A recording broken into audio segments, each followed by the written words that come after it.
This is Rydo, and we're back to another recording of Hearthstone. Today is Monday, January 14th, and what do we want to talk about first? Let's see.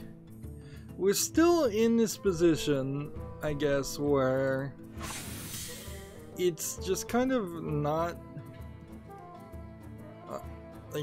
not a lot of news is happening. There is some rather interesting news that did happen over this weekend, but yeah, again, I think for all of January and February at this point, just because nothing's going on, we'll be doing single episodes instead of the previous 2-3 hour episodes of Hearthstone, unless Hearthstone gets more difficult, which really shouldn't. I need to play as a warrior, so that is easy enough to do. We just come over here, take our Rush Warrior deck, and start playing.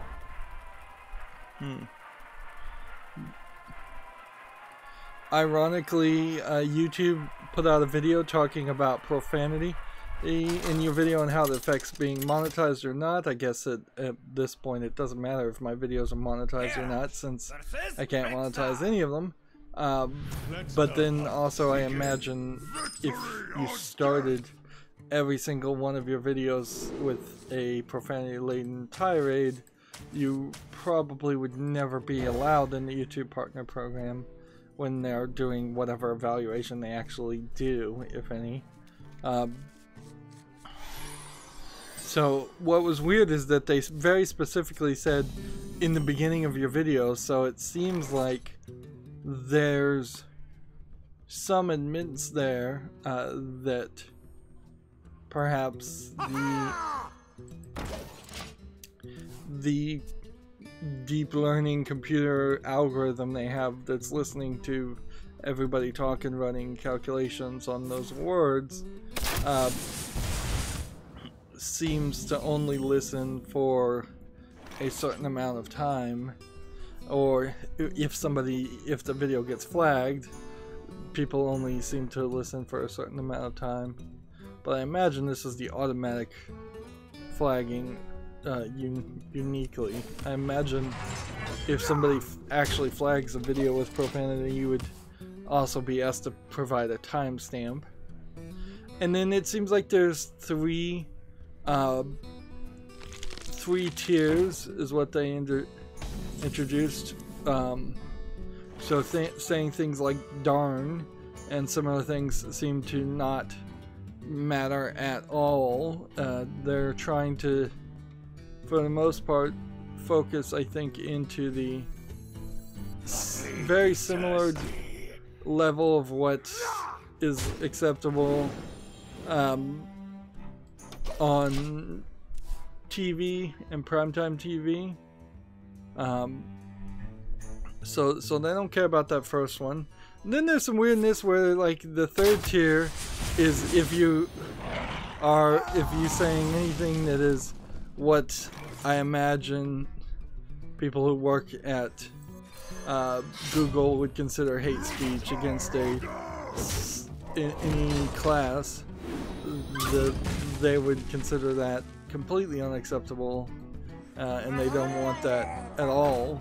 But then there's also some weirdness there where the bundle of sticks word is not, I think, on the same, is higher in that third tier, when the WHO word is on the second tier. So I don't know if that's right.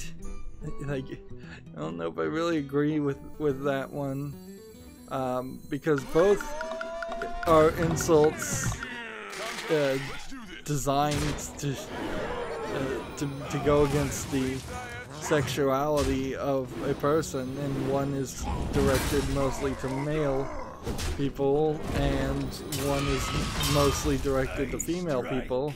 And it's kind of weird that the one directed at female people is in the second bucket, whereas the one directed at male people is in the third bucket because it also sort of implicates or insults like homosexual males. This is the problem with nuance and insults, and the problem with censoring free speech in general is that you fall into the absurdity of nuance.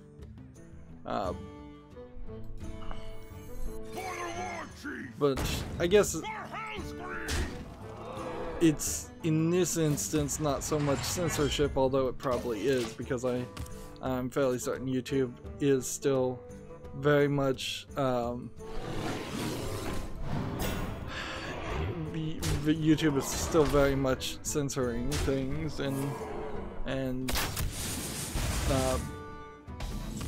doing things that I can't agree with as a person who actually supports free speech. Mental dislocator.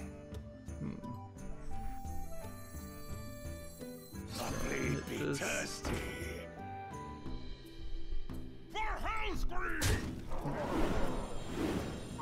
Can I do anything else? No, I don't think so.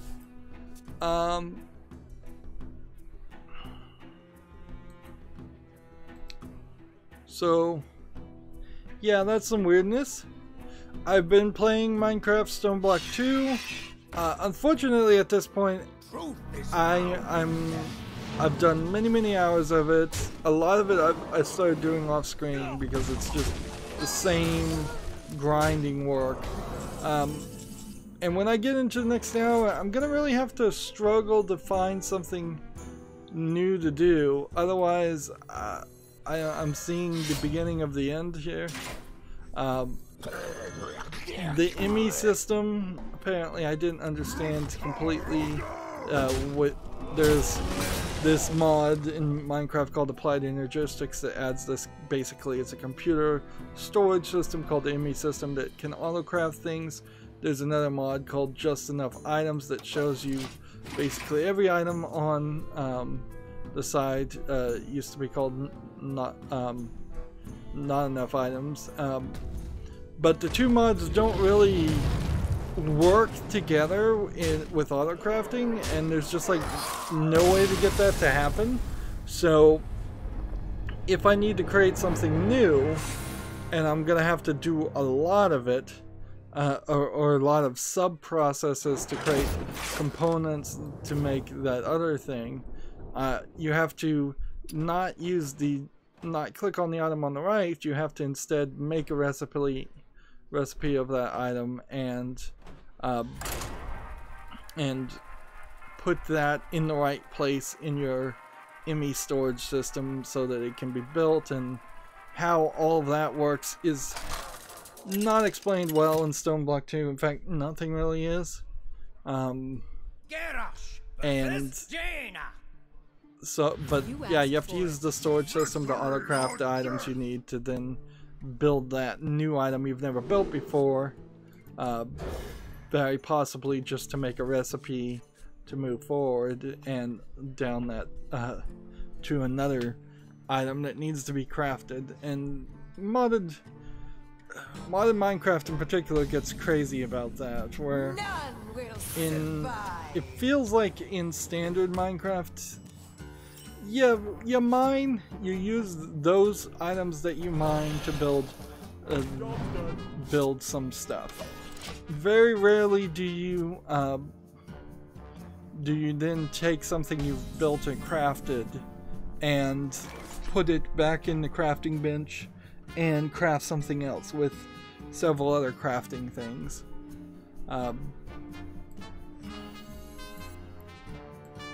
So that there's a level of redundancy.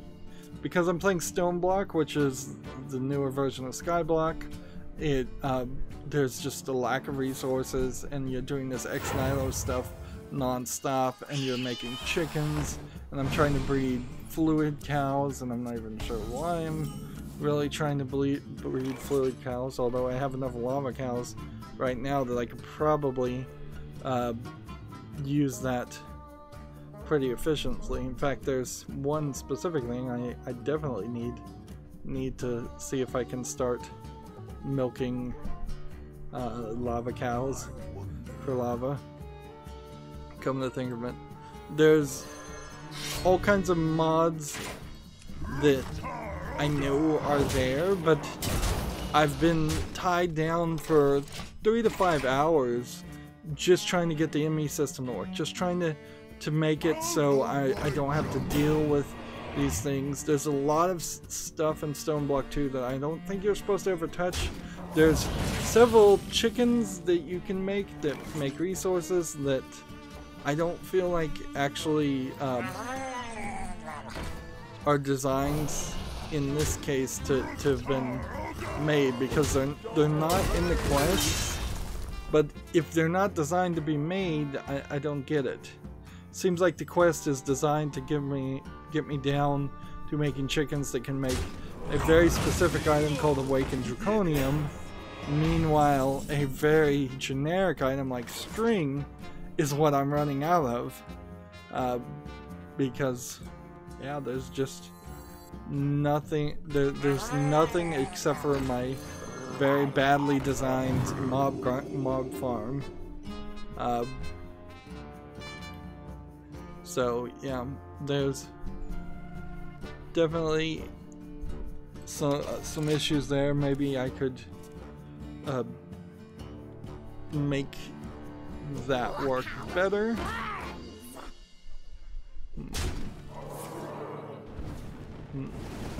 I was very ambitious at the beginning of wanting to have things very nicely designed and organized, and I've gotten nowhere with that. Absolutely nowhere as far as being organized. I need to be playing, let's see, 1-1 or Divine Shield. Let's take that Divine Shield.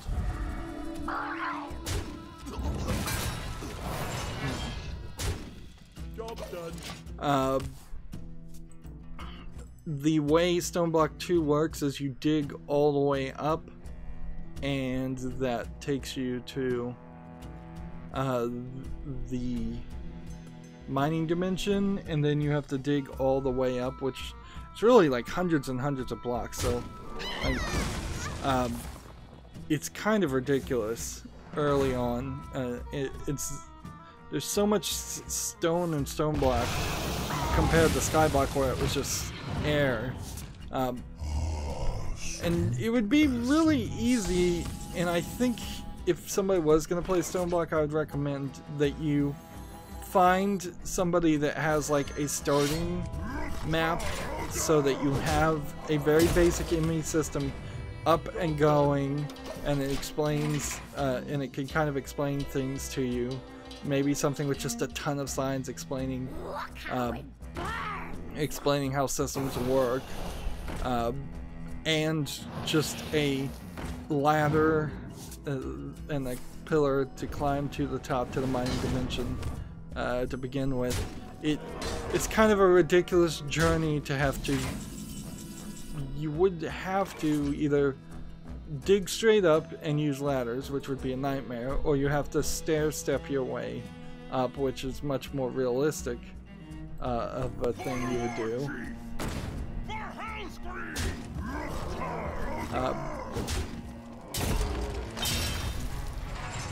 So yeah, the first time I went to the mining dimension, I had to dig straight up, and when I was there and made it, I could then dig straight down and just make a hole where I could put ladders to go back there the third time.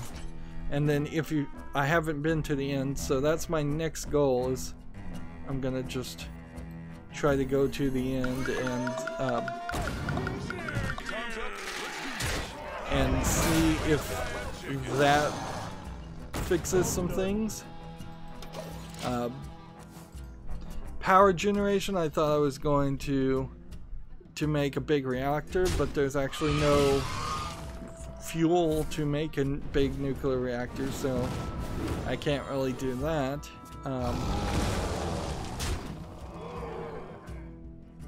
So yeah, you're kind of left with nothing else you can do. But yeah, if you had a pre-built world that just kind of let you deal with get rid of some of the early game stuff that has been in Skyblock 1, Skyblock 2, Skyblock 3, Stoneblock 1, Stoneblock 2. There's been like 5 of them, and this is the only one. This is the only one I've actually played, and I'm kind of totally lost. But excuse me.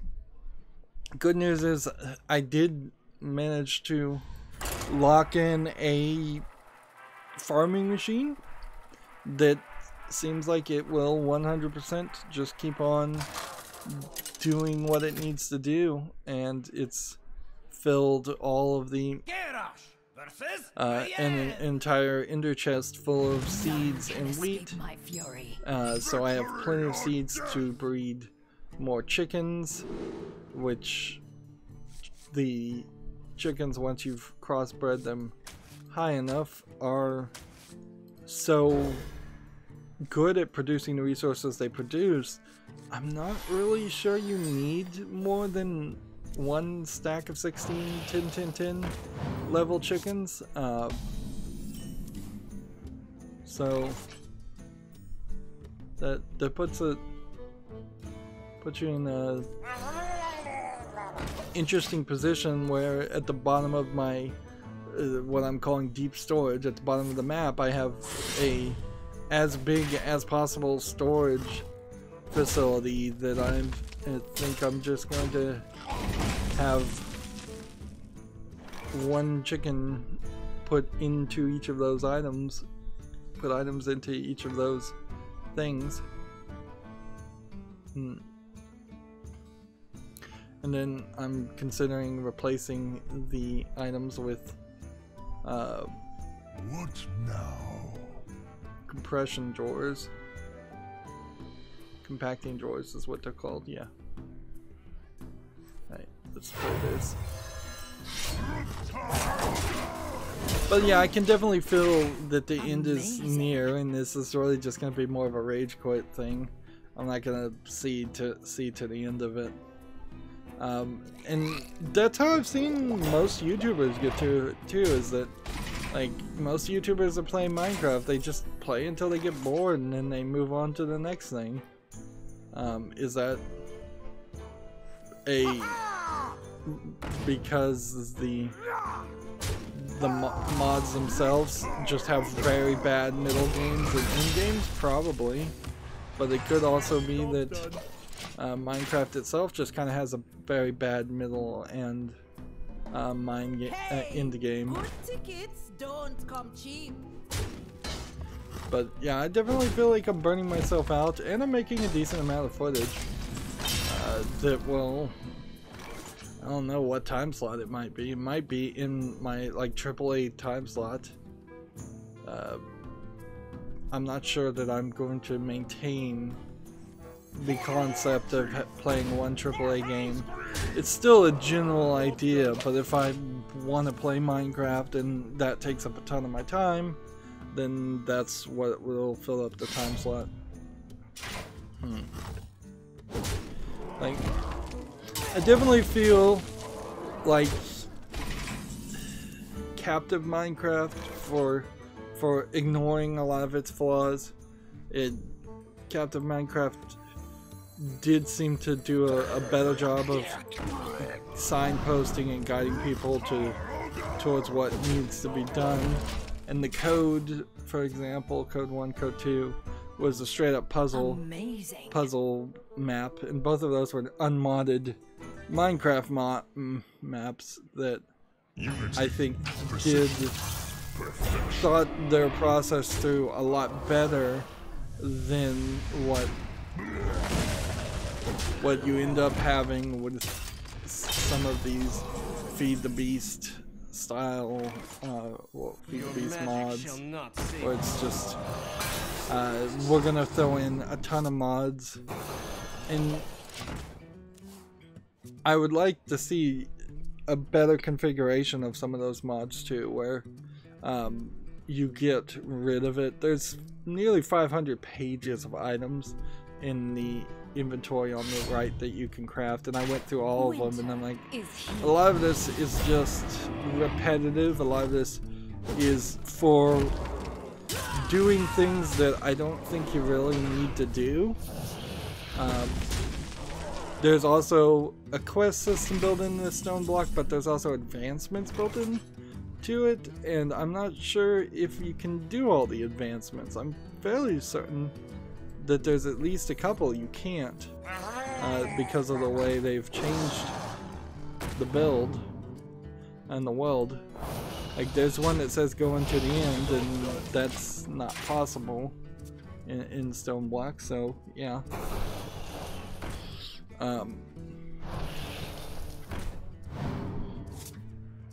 And what's weird between what I've seen of other people playing Stone Block 1 and Stone Block 2, it feels like Stone Block 2 was trying to make it a little bit more linear and logical, but it still ends up pushing you towards something that, like, I don't think you really need to do.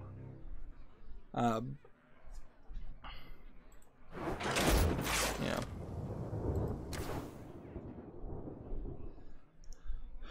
Well, yeah, we're slowly making progress. Yeah, it still pushes you towards Project E and Thaumcraft and some other things that are crazy, and they really stand out as their own thing. They only make sense because you can get an ME system and because you can have a ridiculously large amount of items in your inventory, and they just get so far away from reality, so far away from what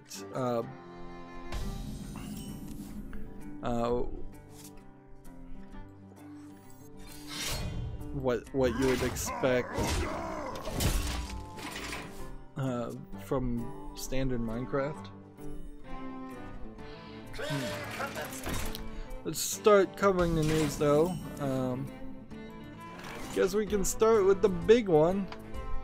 So this story is only correctly described as incredibly wild.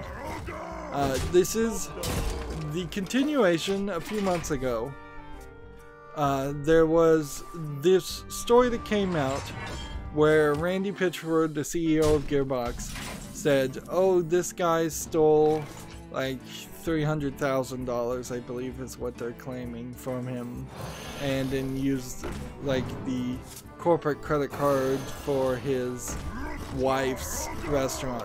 Now, even before any of this came out, it was pretty obvious to me that Randy Pitchford is a magician. Can't deny that one. And magicians in general have a bad connection with the truth. I mean, it's just in the job.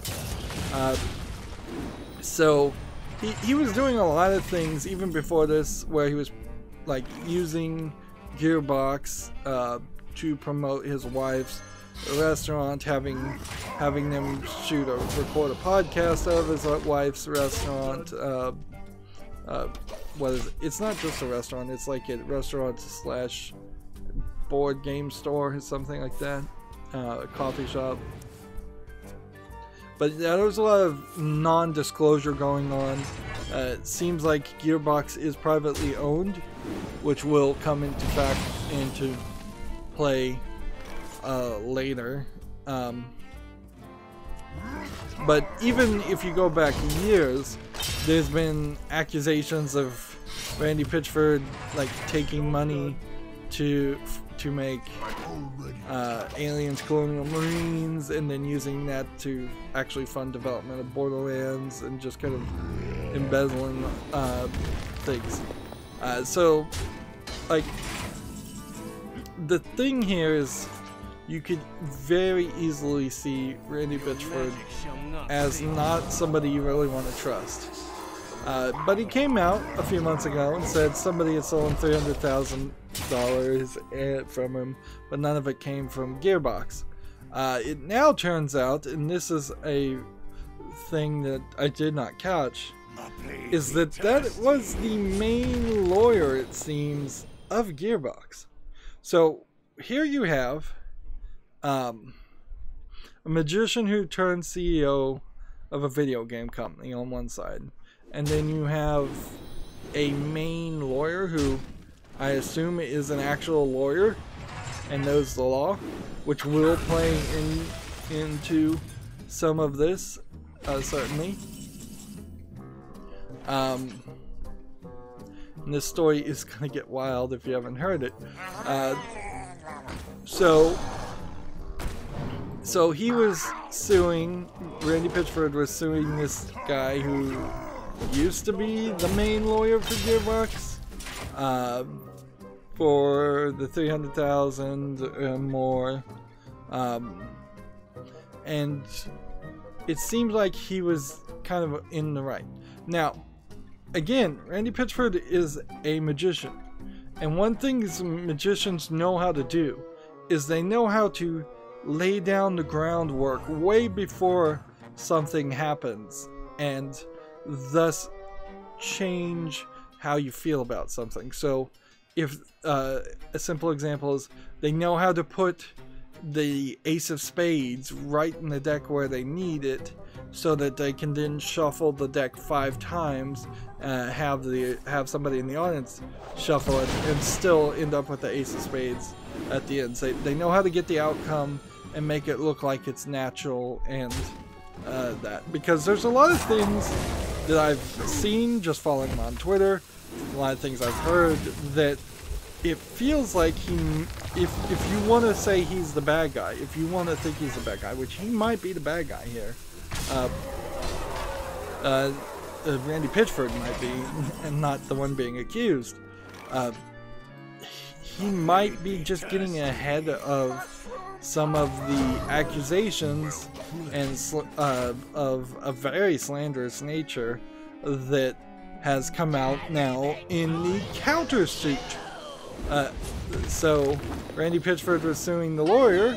Now the lawyer is countersuing and putting quite salacious claims in the legal suit.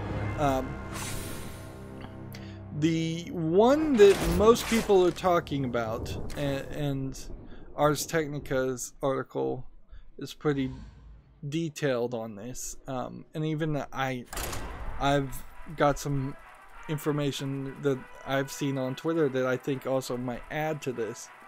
The one that is the title here is now Randy Pitchford is a and this is the title for Camera Suture. Gearbox CEO Randy Pitchford, it doesn't say Randy Pitchford, but we'll say that, accused by former studio lawyer of taking a $12 million bonus.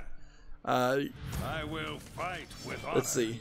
Victory or death. Let's see. Randy Pitchford is being accused by the former general counsel of the studio of receiving a secret $12 million bonus from the publisher Take-Two Interactive, which secret bonuses in a private company, it's probably something that's legal and probably something that happens more often than you would think. But from what I hear is he took that $12 million bonus and paid it into a different company, which might fall under embezzlement. Like, I'm no criminal accountant, so I don't know, but it kind of does seem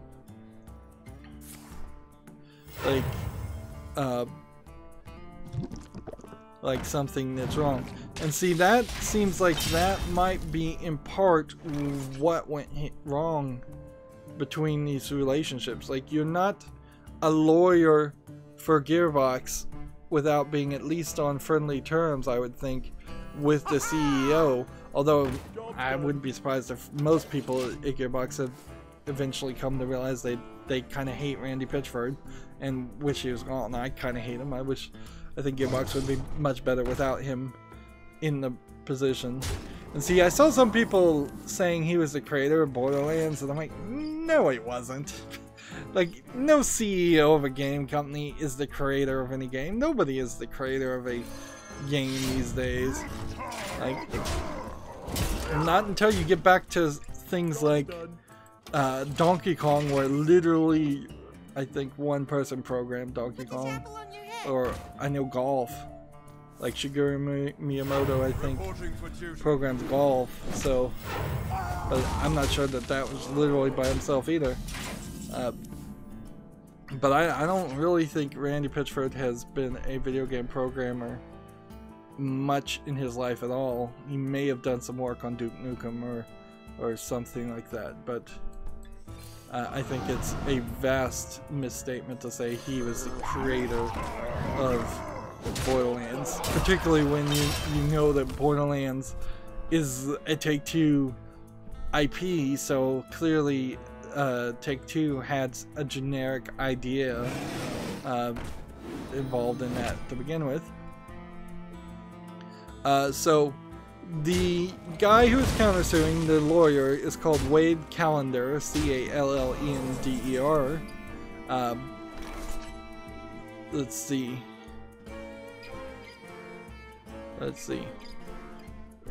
And so in December 2018, the Gearbox is sued Wade Callender for fraud and breach of fiduciary duty, and Callender has now filed a suit against the studio in response, and both men seem to be suing each other over allegedly violating their legal duties to the company. Yeah, and then honestly, if you've seen the way Randy Pitchford acts and how he's just kind of known in the industry of kind of being a liar and not being very professional, like, it's totally believable that Randy Pitchford is not doing his legal duties in the company, whatever minimal legal duties there actually are. Let's just keep playing. This article links back to Kotaku.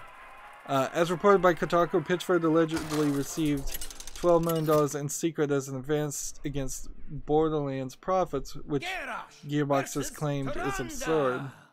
Quote, absurd.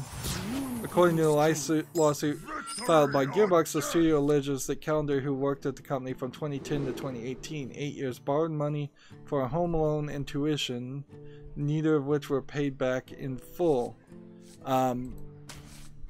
So there's a lot of different ways that could have happened, though. Like, there could have been the beginnings of a program or something where they were actually giving people tuition assistance. It's not unheard of to get tuition assistance from an employee sometimes, and it's kind of unheard of, but it's not crazy that somebody might get moving expenses or assistance on buying a home to move and work somewhere. And I wouldn't be surprised if this all comes out in court that there was no talk, or there was no real talk of ever actually paying it back or anything like that, and at some point it went sour. This is in general the example of you never lend money to people that you want to be friends with, and that's what I feel like this is. And honestly, you wouldn't really want to loan money to people you're working with either.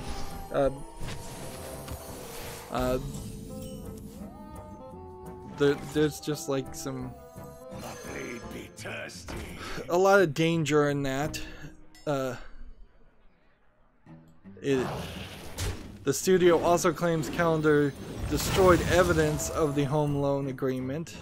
So now they're claiming that there was a home loan agreement, but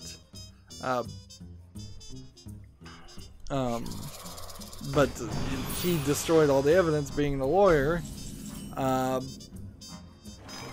And see, it's weird to go this direction because when you first heard the story, it really did sound more like the calendar was the crazy one. But as the story in this countershoot happens, it starts sounding the other direction. And I imagine as this all gets sorted out, both parties are going to be very dirty. Clearly, both of them were playing fast and loose with the facts and their lifestyles. In addition, Calendar reportedly, quote, abused the privilege of credit card access by charging unapproved, wholly personal items including family vacations, gun club memberships, and firearm accessories.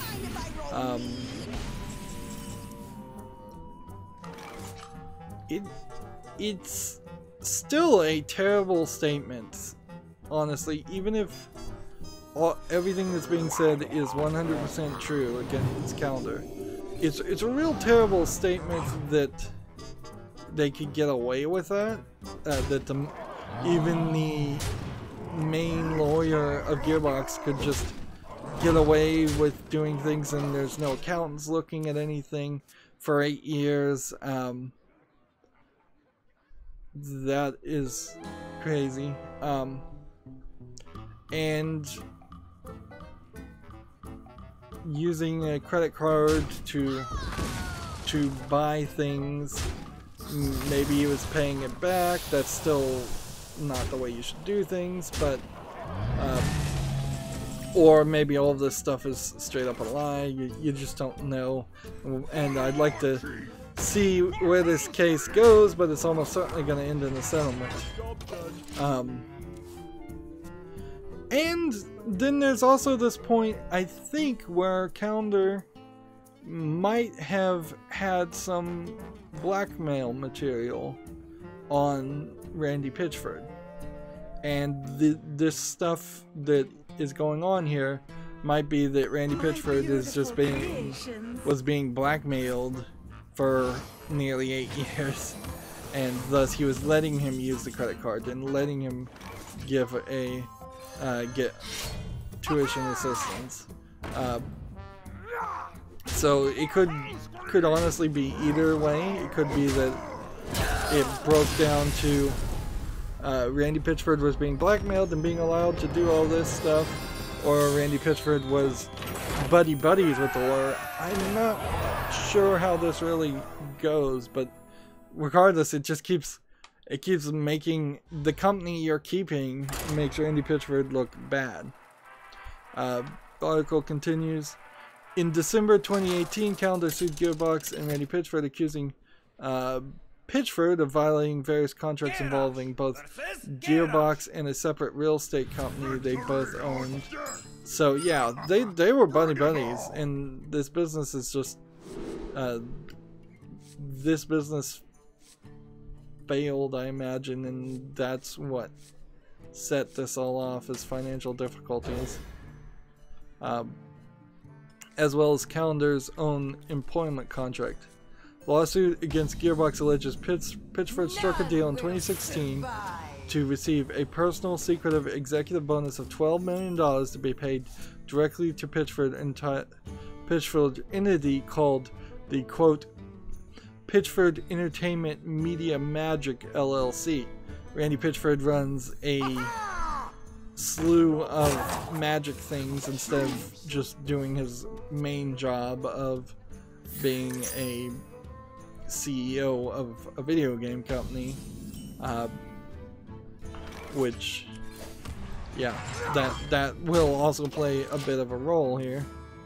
Calendar and his lawyers argued that the bonus was an advance upon royalties that would otherwise go to Gearbox's staff. quote, "This is particularly tragic exploitation," the lawsuit states, "because these millions are being siphoned to Andy Pitchford's private personal accounts instead of funding the development of Borderlands." Which might explain why Borderlands 3 is taking so long if he's still doing some kind of shenanigans like that.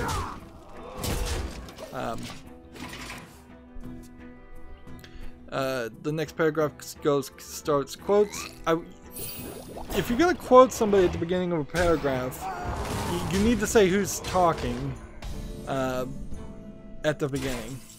Quote, "The allegations made by a disgruntled former employee are absurd and with no basis in reality or law," end quote, a Gearbox spokesman said to Kotaku. Quote, "We look forward to addressing this mayor's lawsuit in court and have no further comment at this time. The full lawsuit from both Gearbox and Calendar can be viewed here," and there's a link. Now, what is Gamasutra not talking about here, and most of the people not talking about here? Because I said this was slanderous, and that the countersuit was slanderous, and so far it doesn't seem like this slanderous. So, in the lawsuit, the part that's not getting reported, and this is how, you know, again, video game journalists, terrible journalists. They're not reporting the facts, they're changing it, they're doing yellow journalism, they're censoring it, they're not giving you the full story and letting you decide. So, there's two things in particular that were also alleged in the countersuit. One is that Randy Pitchford had left a USB thumb drive at a Medieval Times near where Gearbox is in Dallas, in general around Dallas, and on that thumb drive was private corporate data, yes, that he then retrieved, but a backup copy had been given to the lawyer, but then or it was about to be given to the lawyer, but then Randy Pitchford retrieved the original and stopped whoever was about to give the backup to the lawyer. So this thumb drive had private corporate things, which wouldn't really even have been an issue because, I mean, he's the CEO and the main lawyer, I believe he was, of Gearbox. Not a big deal there. It is a huge breach of security, though, to have private, like, data on a USB drive in general. Like, that's not how you would do things. Like, information about the development of the next Borderlands game type stuff. But that's not salacious either. The other thing that was on the thumb drive, allegedly, according to Calendar, was, quote, underage pornography. Now, I talked about how Randy Pitchford is a magician, and magicians know how to lay the seeds and get ahead of this. So if Randy Pitchford knew this story had happened, and he was trying to discredit it, which would be a smart move, certainly, to get ahead of this, he kind of did this. So he was on his own, like, podcast, and he talked directly about how this was a barely legal but actually a teen cam girl that he thought was actually pulling a magic trick in one of her cam shows because she figured out, he thinks she figured out some kind of magic trick where it showed her at a state of physical sexual climax that could not be done on cue, and so he's claiming that he had that footage and was looking at footage because he thought this 18-year-old cam girl was really a magician, and he was going to put him in his magician magazine put her on the cover of the Magician magazine. This story does not hold up to credibility. This is ridiculous. But I guess at the end of the day, that's all you can really say. Though, is like, if you're gonna try and discredit this, you're gonna have to claim stupidity. It's not unheard of for people to watch barely legal porn, and it is, I think, slightly weird in this age of streaming to have it saved, but nothing crazy there. And yes, a lot of barely legal porn, people say they're 18 and they're 35. Also, some of the barely legal porn, people say they're 18 and they're actually 17, 16. And the cam girls themselves are lying about their age. But that's not being reported because they're saying it's hearsay for the most part, but really they're just protecting Randy Pitchford. This is something that's totally believable. Like, I mean, he admitted to it. The question is what was really on the thumb drive that Randy Pitchford destroyed as soon as he got it. So that seems like that is an act of destruction of evidence and an act of a criminal intent. Because if you just retrieved your thumb drive, why would you destroy it otherwise? You got the information back. So yeah, hearsay because Calendar kind of only heard about that or kind of knew it was there, I guess. The other thing that is being accused is that Randy Pitchford has these things called peacock parties. And Layman Gaming, which is a YouTube channel of a couple Australian people, talked about how they went to something called a peacock party. Now, if I was going to have a party, which the accusation claims is parties where men show their genitalia in the presence of minors, if I was going to have something like that, so there's a running theme here of if I was going to have a party like that as a bad guy, I would probably have parties that were called peacock parties. And then I would have some other cover parties where none of that happened and it was totally normal, and I would call those peacock parties too. And it would just be like, wink, wink, hey, you coming to this peacock party? Wink, wink. That way you can blur the lines. Again, it's something a magician would totally know how to do, is use the same word for two very separate types of parties. So it is possible that the Layman Gaming went to a peacock party, which Randy Pitchford in his house has this theater he calls the Peacock Theater, where he brings local magicians and really good magicians to do magic tricks and show off. And so they brought in those Australian Layman Gamers, and they saw this amazing magic show, which honestly, all the peacock parties might be a magic show, because I have specifically seen on his Twitter in particular a magic trick called I think it's called the disappearing box, where a magician gets in the box and he's supposed to disappear completely. And then I saw on Twitter the misdirect, oh, you messed it up the first time, you'll get it right the second time. The first time, the magician, who wasn't Randy Pitchford, I don't believe, but someone else, did the disappearing box. He did like have tearaway clothes, and he was fully naked and fully visible when doing that magic trick.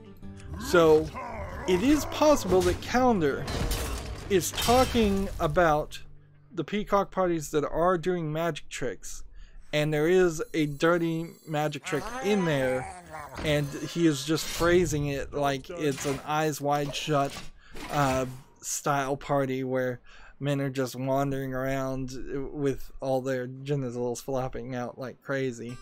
And it's possible that the actual video I saw of the disappearing box, it's possible behind the camera somewhere in that room, in that theater, there was a minor. So while the accusation by Calendar might be very scandalous, it might be just phrased to sound a lot more scandalous and actually might be accurate.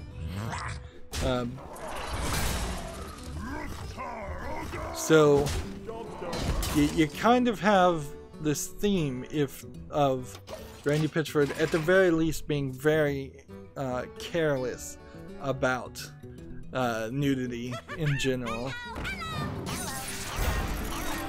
But again, that's not what's getting reported, and so this will be an amazing story. I'd like to see, like, if I'm putting my hat in the ring and being biased, I'd like to see Randy Pitchford leave Gearbox. I'd like to see this actually be a attempt, kind of from a lot of people at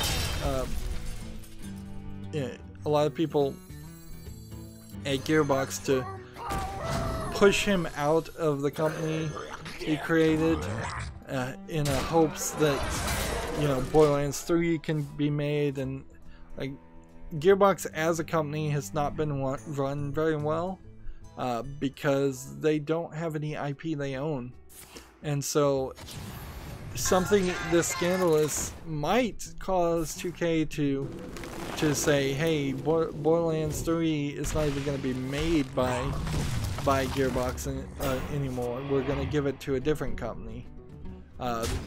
You know, Activision, Bungie just split. It wouldn't probably be a terrible thought if Bungie started making if Bungie made the next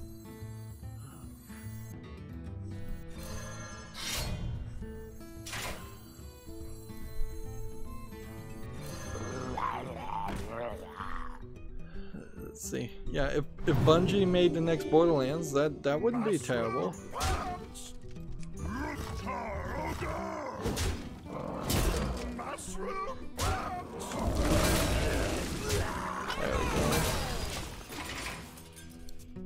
Like, I hear a decent amount about Randy Pitchford because I listen to Penn Jillette the Magician's podcast, and he is working with Randy Pitchford to make some kind of like game. I'm not sure if it's still just VR Desert Bus or some other things. I know that he has, unless he gets cut out, he has a small role as a magician in Borderlands 3. So he's really playing the type there.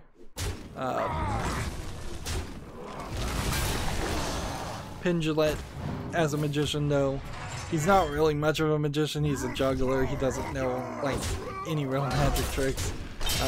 It's all Teller that does the real magic tricks. Thinks it up and trains Penn what to do. But Penn Jillette on his podcast very specifically always points out that his connection with the truth as a magician is very, very limited. So yeah, I've been following a lot of this. The thing I would say though is I'm glad I stopped following Randy Pitchford on Twitter because he was getting annoying, and it would be nice if he's out of the picture. Jim Sterling and many others would dance on his grave, certainly, if he got out of the video game industry. But nobody really wants to see Gearbox, I think, go under. It's very much just Randy Pitchford that we want gone. Moving on from that story, because that was a long one.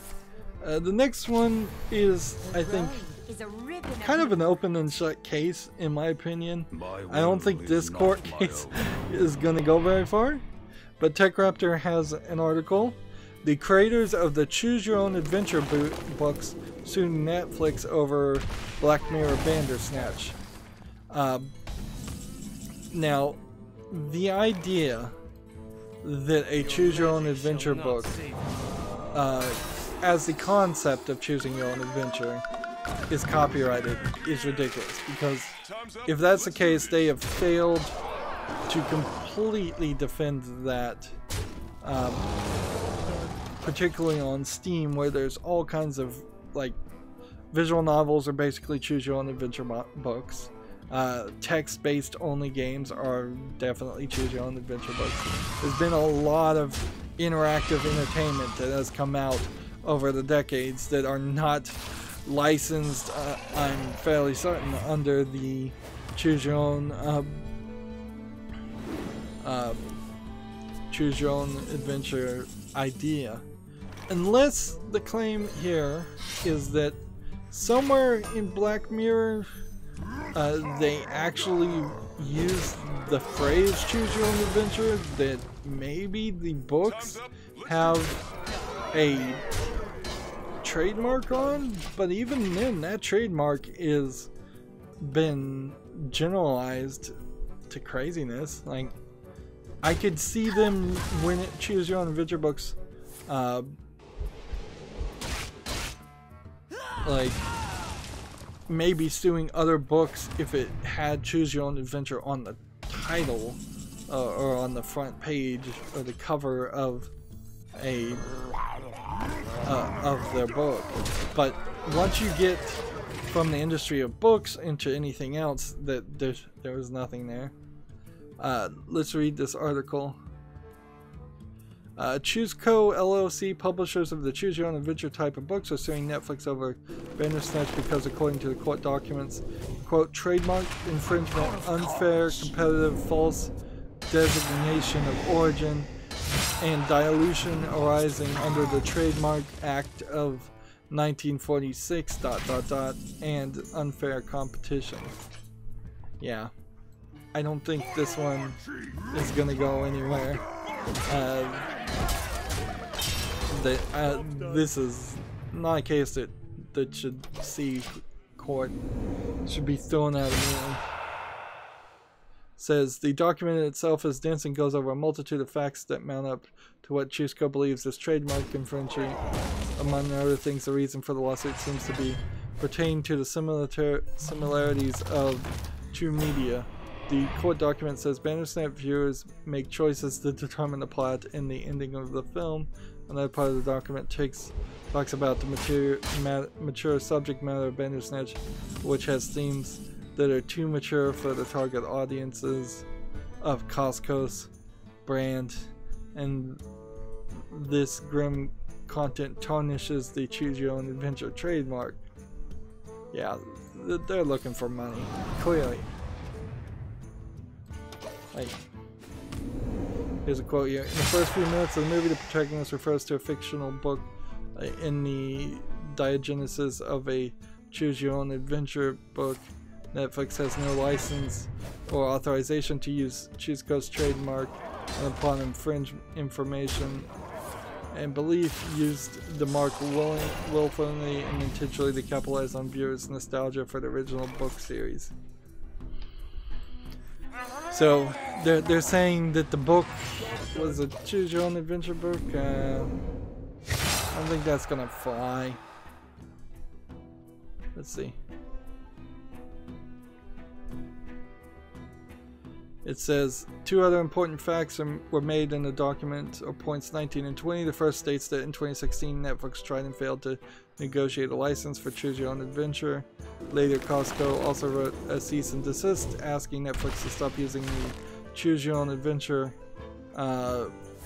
trademark while marketing for an unspecified show. Netflix has released several other interactive fiction shows, including Minecraft Story Mode, on the service that predates Bandersnatch. There's like a kids one too. I couldn't even tell you what the name of it is. It's really young kids. On top of that, the company is upset Netflix continues to distribute and stream the episode while reaping the benefits. Clearly, ChooseCo thinks that Bandersnatch is too similar to their branded books. In any case, the matter is being taken to court, with ChooseCo asking for at least $25 million or Netflix profits in addition to costs. Like, the quick take here is, where do we draw the line? Telltale Titles took a similar approach, although usually the endings were mostly set up with a few permutations. It'll be very interesting to see what happens with this case, as it will set an important precedent for the entertainment industry. There's no way that this trademark is going to last this. Like, what's going to happen is, if Netflix has to go this way, they're going to seek to invalidate the trademark of Choose Your Own Adventure books. And I think that's right. Let's see. TechRaptor has an updated version of their article talking about Randy Pitchford. It says, update: Gearbox CEO Randy Pitchford accused embezzlement. And then it says, update: Randy Pitchford has apparently spoken about the alleged missing USB drive personally, and they're talking about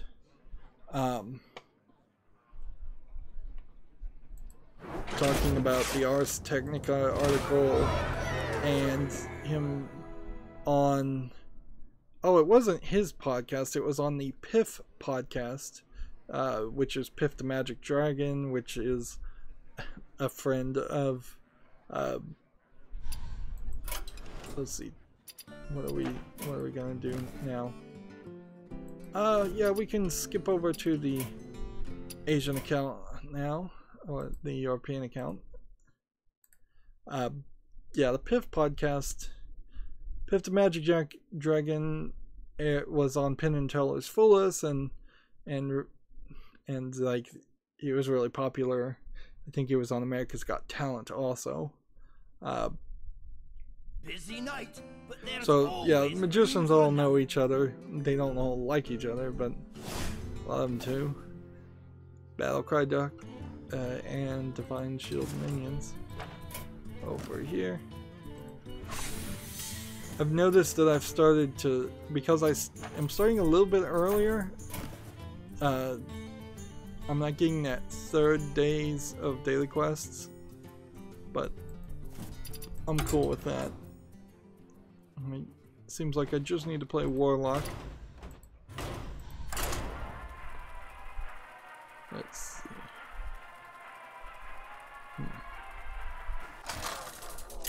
Let's see.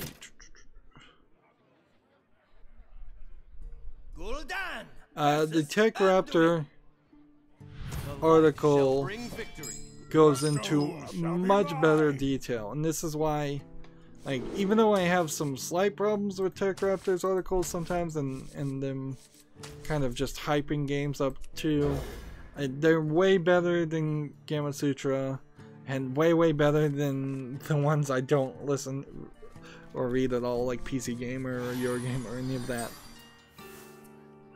Is someone injured? Let's see. So, if you want a much longer, better explanation of the story, the TechRaptor's article might be better for. Would be the one I recommend, I guess.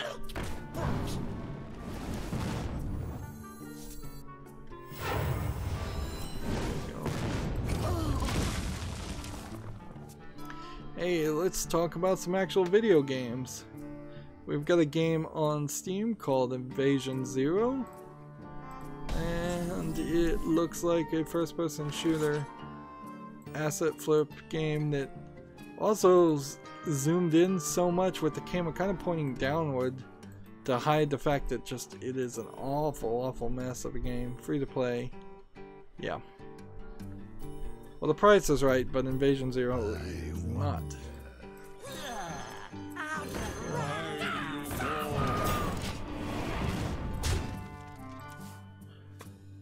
Gamma Sutra has an article. Blizzard and NetEase extend their China publishing deal until 2023. Blizzard and Activision and Bungie, like it's kind of a whole mess of stuff going on right now. Activision, I believe, is under some investigation. Hopefully we have that story so we can talk about it more. Blizzard has everybody leaving the company. Blizzard taking a deal with the Chinese company NetEase to probably make just cell phone games. Like, didn't they say they had like 12 cell phone games in development? I wouldn't be surprised if all of them are for NetEase. I don't have enough mana. How long can this go on? How long can this go on?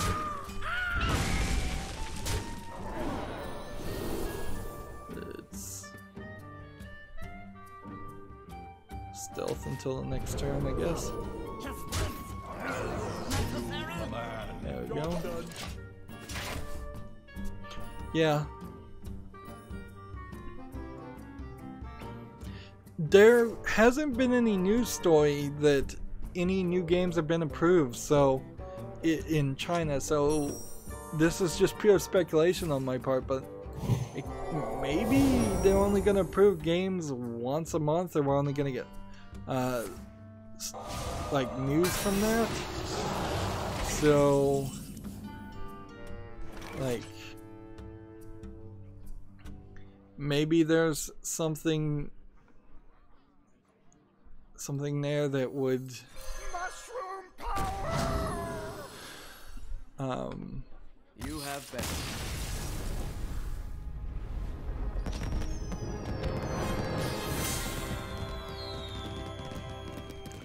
What was I talking about? I lost my place there.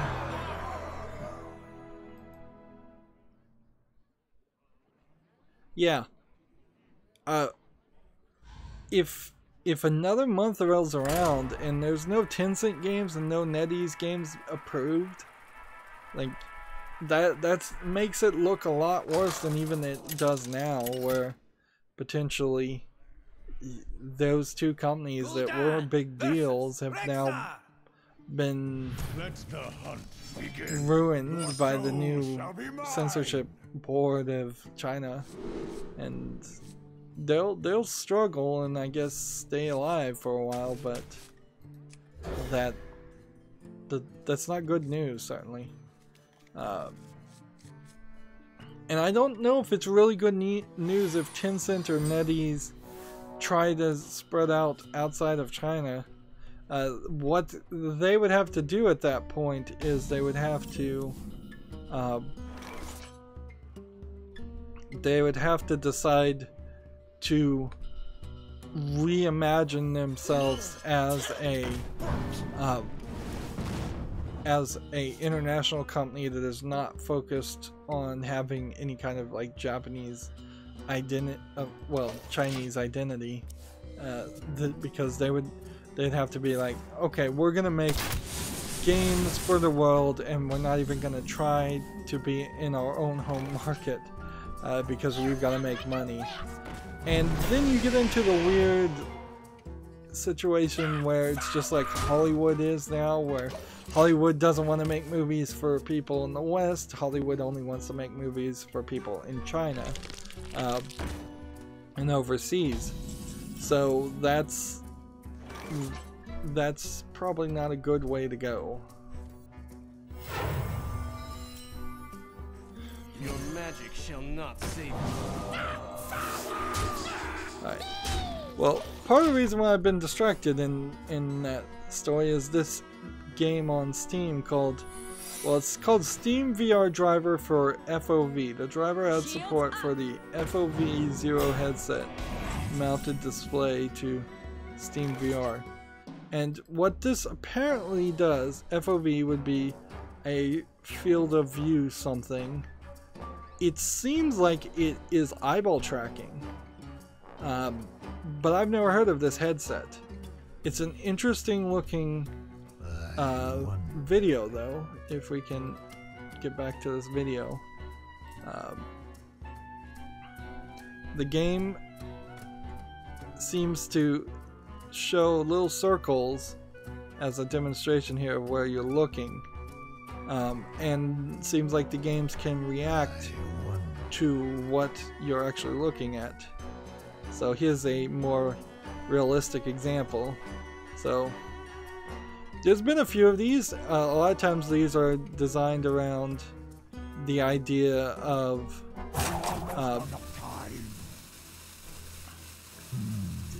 they're designed around the idea of what am I trying to say? There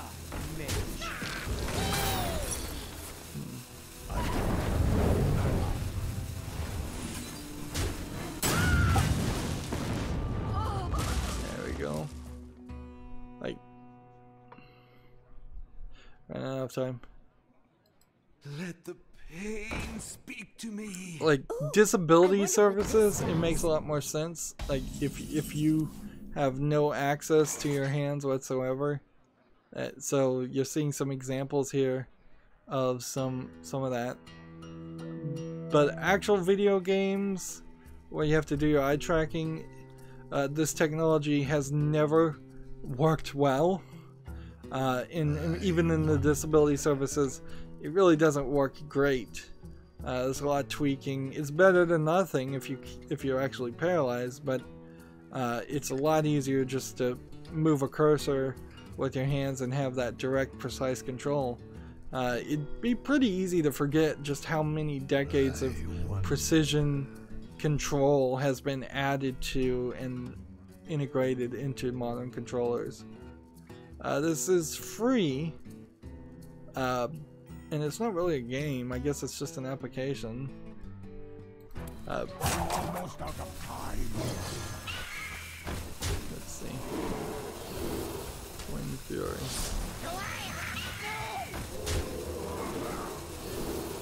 +1, +1. Nice to meet you. There we go. Put that in the wrong position.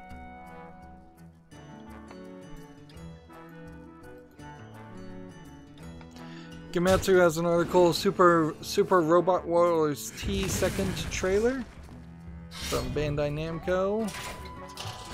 Let's see, Robot Wars is due out for the PS4 and Switch March 20th, 2019.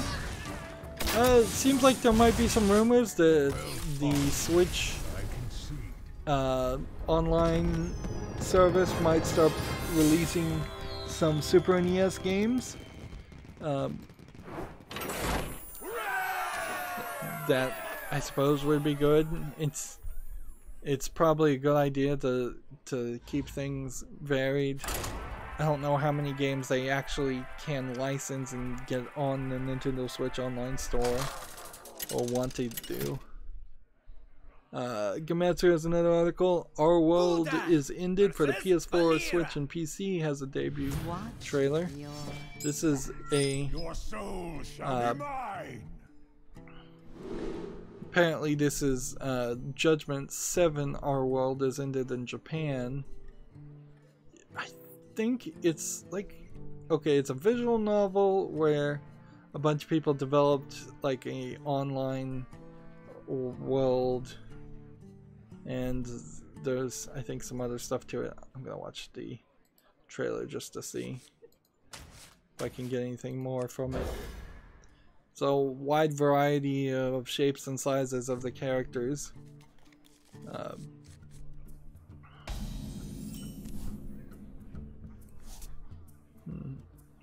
Yeah, they're like video game developers or something. VR game developers. But I guess in the end it is just a visual novel. So, it might be really good, but it might be average at best. You know, I guess having played Minecraft now and put in a lot of time and effort into that, I'm I don't think I'm in the mood where I would want to play a super long visual novel style game. I'll get right. I should eat you. Job's done.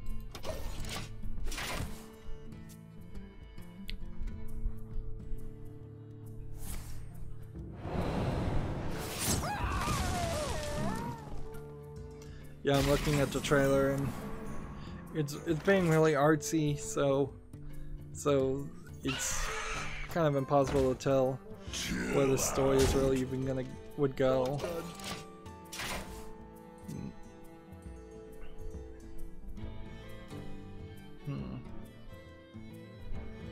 We hunger for vengeance.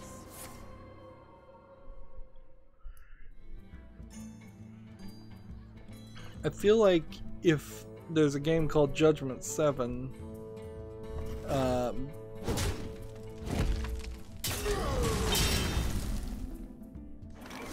that there should have been 6 previous games.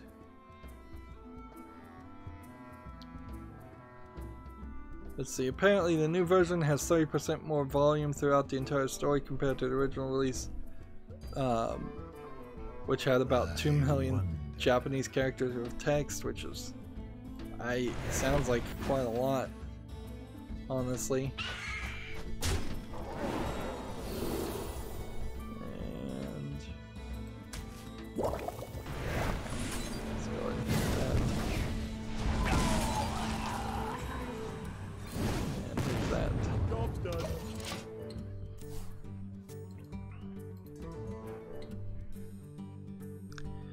Next, we have a game on Steam that's all in Chinese characters, I assume, called Destroy the Demon Army, which this looks like a potential text-based only game. It's really, really bad looking. 66 cents and simplified Chinese, yeah. That looks terrible. Right. How long Do that. can this go on? How long can this go on? Fury. Job's done.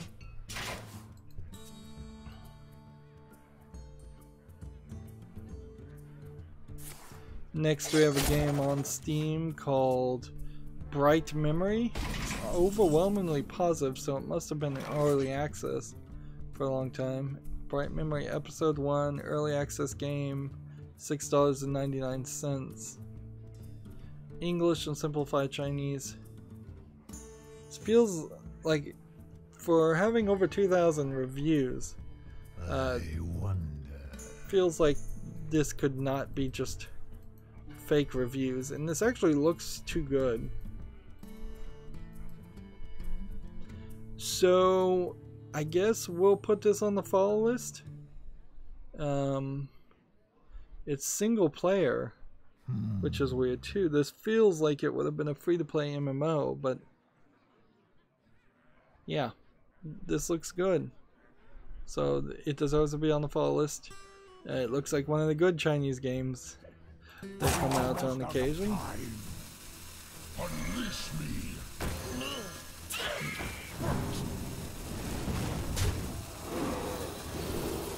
Let's see. Free me! Free me!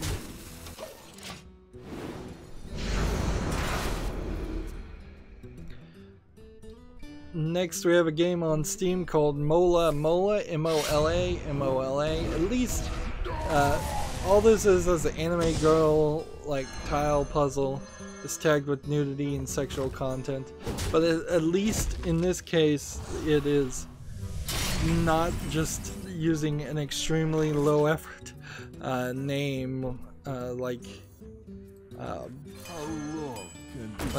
hentai slide puzzle, which there's been so many games like that. I would say Mola Mola also. It's totally not a game that's worth getting, but it seems like it has a consistent artist who drew all of the anime girls. And there's a girl in a Skull Girl outfit, so why is this game allowed? on Steam if that's their rule. Mola Mola is discounted to $1.19, and it doesn't seem like it's actually made from Japan.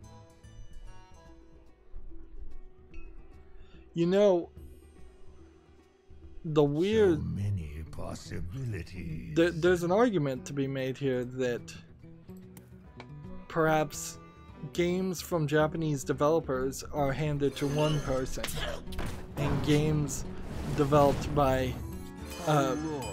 other places are handed to different people.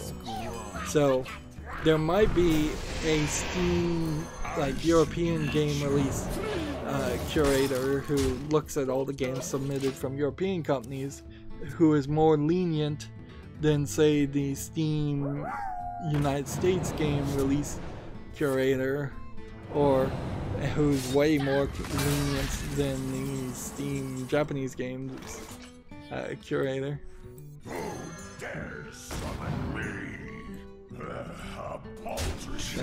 Because that's really the only way you get this inconsistency explained, if there is an explanation, which I kind of don't feel like there is. Not one that looks good on Steam and Valve. Moving on, GameIndustry.biz has an article. Epic Games Store establishes a new refund policy. Previous contact form request system amended to unlimited refunds under 14 days, 2 hours played. So this is kind of exactly the same as what Steam has. Arguably, some of what Steam has as a refund policy in most of the world is still not valid enough in places like Germany and Australia. Speaking of Australia, this isn't video game related too much, but apparently I saw an article that Australia has banned all secure internet traffic. So I don't know if that is as crazy as, like, you can't go to a place that is HTTPS in Australia. But yeah, like, all secure encryption apparently is illegal. That's what I heard. I could be wrong about it. Okay. Let's see if there's anything more to say about this GameIndustry.biz article.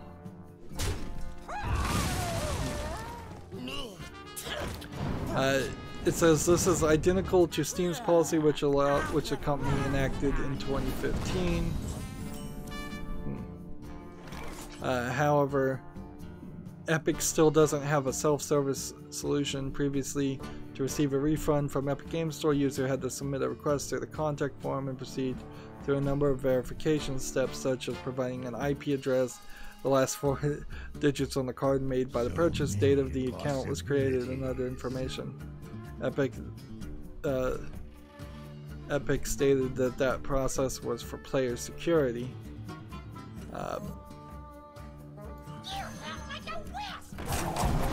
Like, I don't really know what player security issue you're gonna have giving a refund back.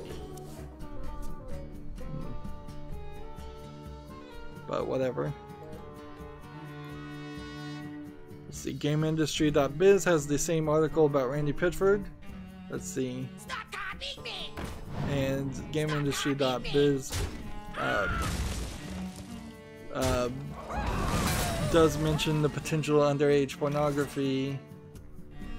I don't know if I've seen any of them actually mention the peacock parties.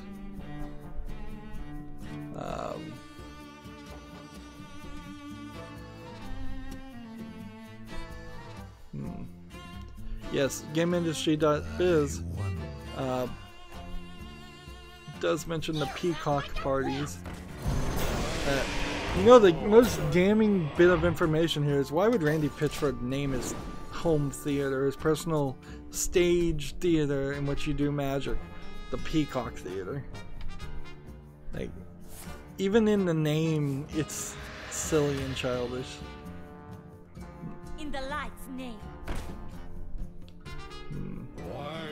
Oh, here. What's interesting here in this game industry.biz things, on Peacock parties, a Gearbox spokesman denied the use of such terminology, saying, "This is terminology that pitchforks have never used and was made up by Wade in a further attempt to paint a sensational picture that is demonstrably false." Instead, the spokesman said Pitchfork's parties were variety shows that featured some of the most respected and renowned performers in the world that have been attended by prominent members of a local community and larger media. So yeah, they're straight up lying there. I believe Layman Gaming when they said, "Oh no, the theater was called the Peacock Theater." So unless Layman Gaming just made that up and they didn't go to one of these parties, like they joked around that they might end up on the stand. That they may end up on the stand, like, because this is straight up not true from what I've heard. Is that he named his theater the Peacock Theater, thus the terminology of it. Interesting. Here's another quote. Gearbox will be filing a grievance with the State Bar of Texas against our former General Counsel Wade for disciplinary proceedings for filing a lawsuit that includes accusations that he knows to be untrue. Yeah, so either Calendar is going to get disbarred or this is going to go very badly for Randy Pitchford, and I think it looks bad on Randy Pitchford regardless.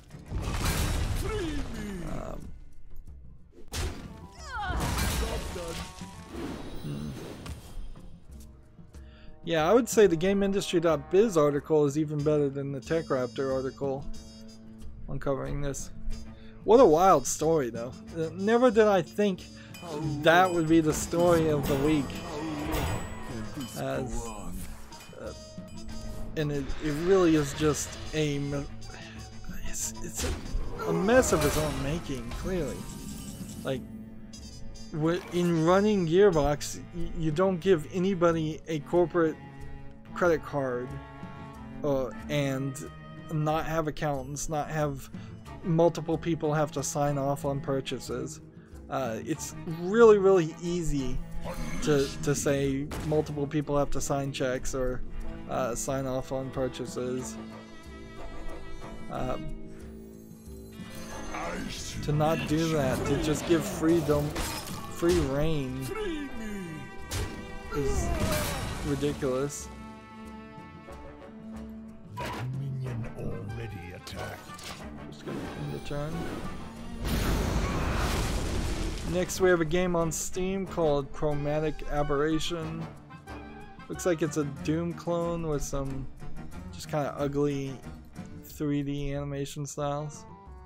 Like, yeah, this is definitely not something I would want to spend even 5 minutes looking at. $2.99. Just, yeah, that's nothing. Mushroom power!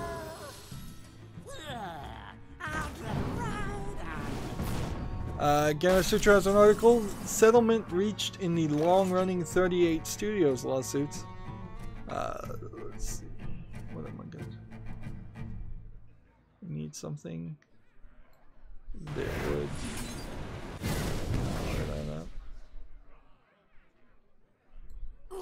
That was not the way.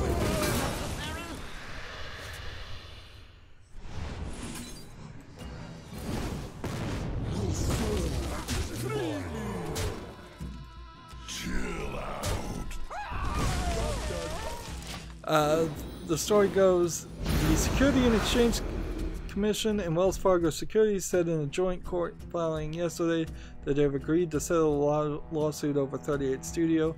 The studio, known for developing Kingdoms of Amalur and Reckoning, was founded by former Boston Red Sox pitcher Curt Schilling and shut down back in 2012 after running out of money, and has been the subject of a long-running legal battle with the state. Oh man, this is an old story.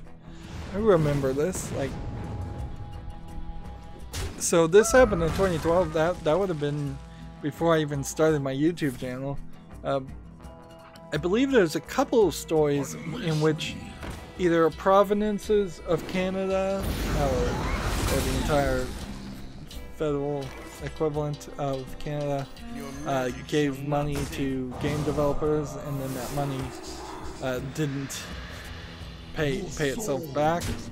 And in this case, it was the, let's see,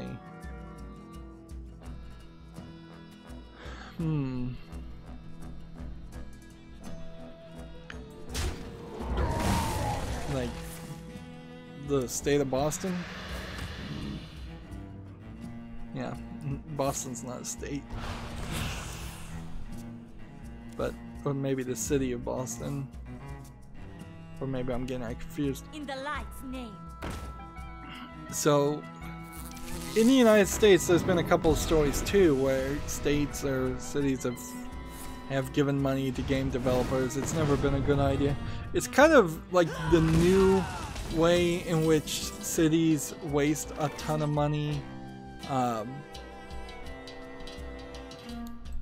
by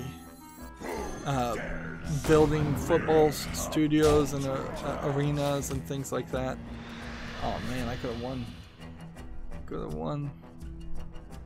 I think I can still win. Like, there's a lot of ways in which rich people can get richer by using taxpayers' dollars to build arenas and coliseums, and then that money gets funneled into the AT&T Stadium or something like that. But as for the video game industry, this is kind of a new thing. It's probably no surprise that a Boston Red Sox pitcher would do something like this. The story continues. As reported by the Boston Herald, detail of the proposed settlement has not been disclosed. Schilling moved the company from Massachusetts to Rhode Island in 2010 after Rhode Island Commerce Corp agreed to give the studio $75 million loan guaranteed. Well, clearly they did not, in that loan guarantee, stipulated on him staying in Massachusetts, because if that was the stipulation, it would have been in violation of it. Yeah, I just need to play one more Warlock deck card game. Let's see. The SEC and Wells Fargo and the Commerce Corporation allegedly failed to disclose that 38 studios needed at least $75 million, but would receive only $50 million of the proceedings from the bond offering, leaving $25 million gap. So, Let the hunt begin. Your soul shall be mine. So they did not deliver on the thing they guaranteed, which makes their guarantee fraudulent, frankly. The complaint filed in 2012 claimed that many of the defendants knew or should have known, but failed to inform the EDC board that 38 Studios was destined to fail according to 38 Studios' own financial projections. 38 Studios failed for bankruptcy less than 2 years after the move, prompting investigations and lawsuits of the company. So this is one of those stories where it feels like everybody's hands are dirty. Wells Fargo seems to be dirty. 38 Studios seems to be dirty. Commerce Corp seems to be dirty. It seems like there is some shenanigans happening financially. The fact that these things can be done in secret, the fact that these things are never out in the freshness of sunlight, and that there aren't the right laws or enough laws to stop these kind of things from happening, is a major problem. And inherently, almost, I would say 90% of all financial crime is investment financial crime. So if you just stopped letting people invest in companies, which I think is really where it should go, is that companies should only be privately owned whatsoever. Maybe one company works with another company, maybe a group of 10 companies work with each other, but no investors, no selling stocks, no 401ks. Everything is just government bonds, guaranteed with a guaranteed rate of returns, or savings accounts that have rates below what the government bonds would be. Or, I mean, house loans would still have to be a thing, but ideally I'd like to see house prices go down to a more realistic pricing.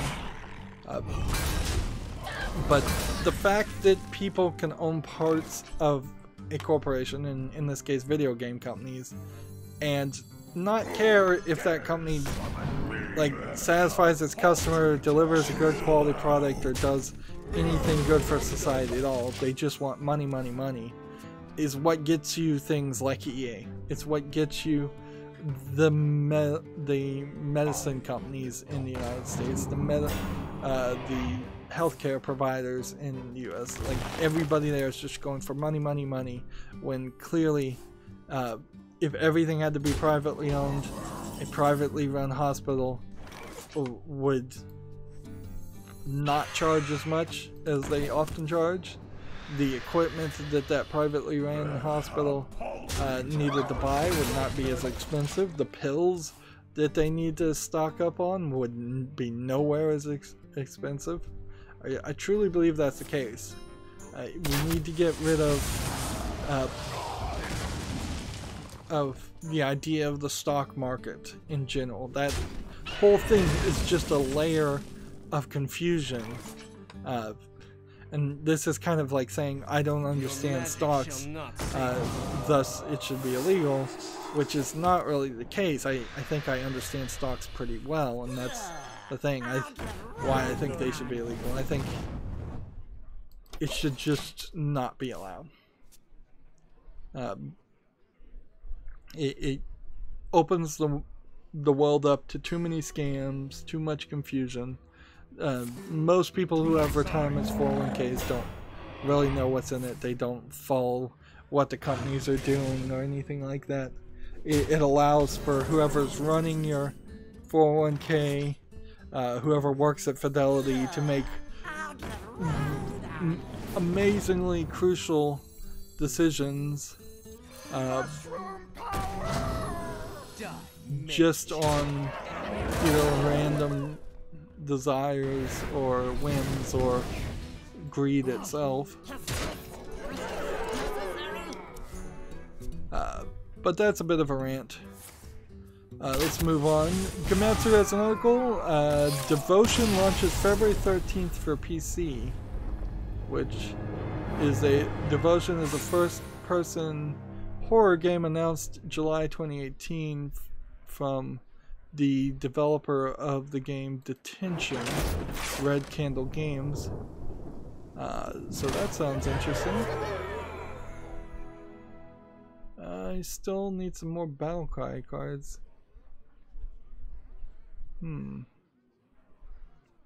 So do I save the Battlecry? Yeah, we've done a decent amount of them. Let's just go over to the Asian account.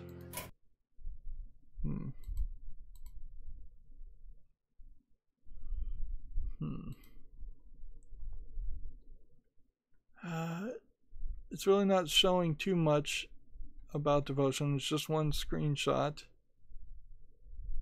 I suppose I could show off the screenshot. There's no real issue here, assuming my web peek is working. So yeah, this is kind of it. Detention, if I'm thinking of the right game, actually wasn't very visually detailed, so the idea that I'd have to do another one that it would look that good, it is kind of suspect. So I'm gonna be a little cautiously optimistic on Devotion, because certainly there have been instances where people have tried to make their second game look really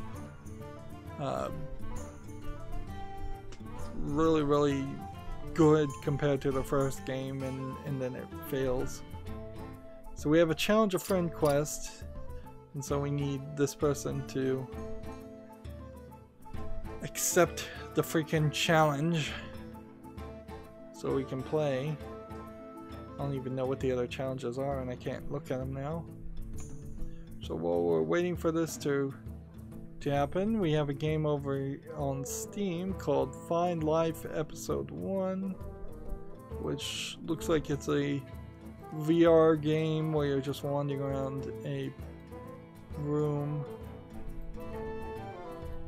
It doesn't look like much.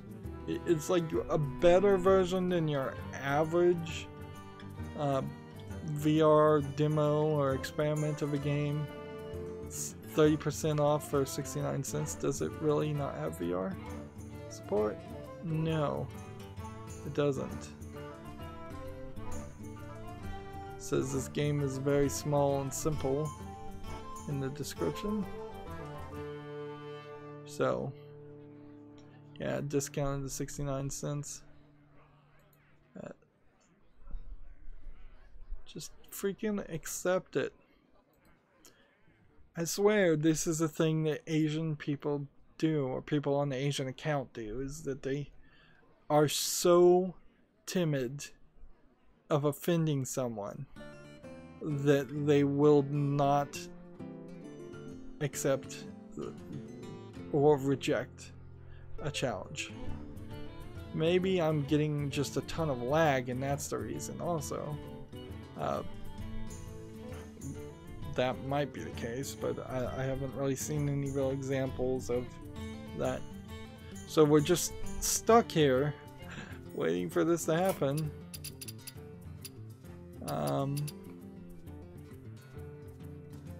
This really is a great example of why I should just stop playing the Asian account. If it didn't give me gold, if it didn't let me open more cards, which people seem to like, I really would stop it. Let's move on. We have about 30 more games, so that we could potentially go another hour.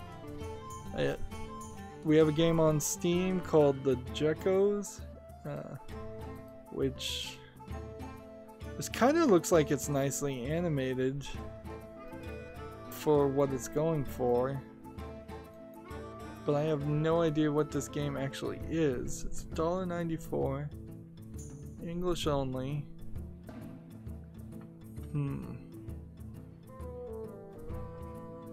Let's see. The only other thought is that somebody just walked away from their game and left it. Yeah, this looks more like a cartoon than a game. So I'm not seeing anything there that interests me. And we're still waiting for this to load. Next we have a game on Steam called Be a Lord, which looks like a VR hack and slash kind of magical, maybe tower defense. Stand in one place, shooting and hacking and slashing monsters. It suffers from dark screenshot syndrome. It's VR for $2.99, which that's a real low price for a VR game. And they barely have but a few seconds of video there. Yep, nothing interesting there. Gamer Sutra has an article. Awesome Games Done Quick 2019 raises $2.39 million for Prevent Cancer Foundation. In comparison, I believe the Good Mythical Morning people barely rose slightly below $300,000. I don't know if that's a fair comparison, but there's also been many instances of video game companies promising to match donations and barely raising a couple $100,000.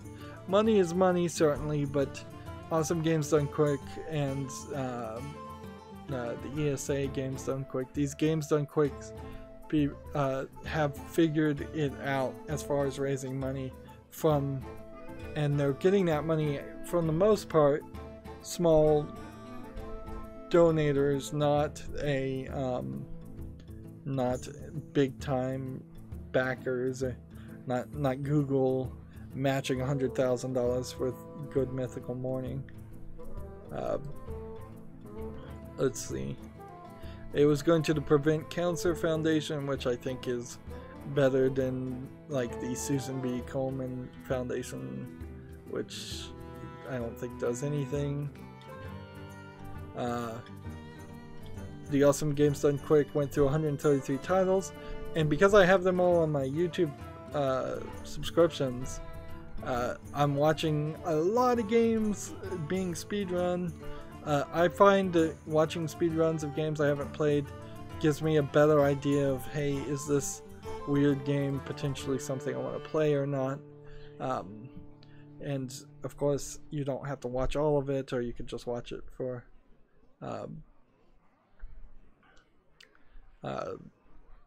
even if you are watching a speedrun of a game, you're not really getting the full story or the full experience. There's a lot of repeats, certainly, though, every time they do one of these speedrunning events. And seriously, how long does this require?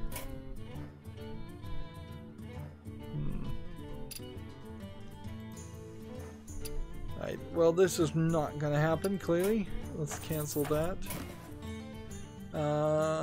Mage, Shaman, or Warrior class cards. Let's play Warrior. I'm probably just gonna have to play off screen to get a challenge a friend done.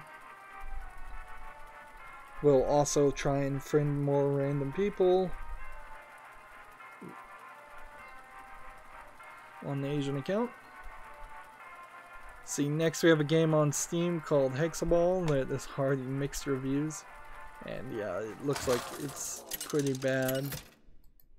There's a ton of ball physics games that get released. It's probably a student project. There's probably some book out there for programming video games that has you build a level like this, and everybody does it. This is 59 cents discounted. Let's see, I know Warrior cards. Is that what I'm trying to play? Of course, Hexaball is not making it to my wish list.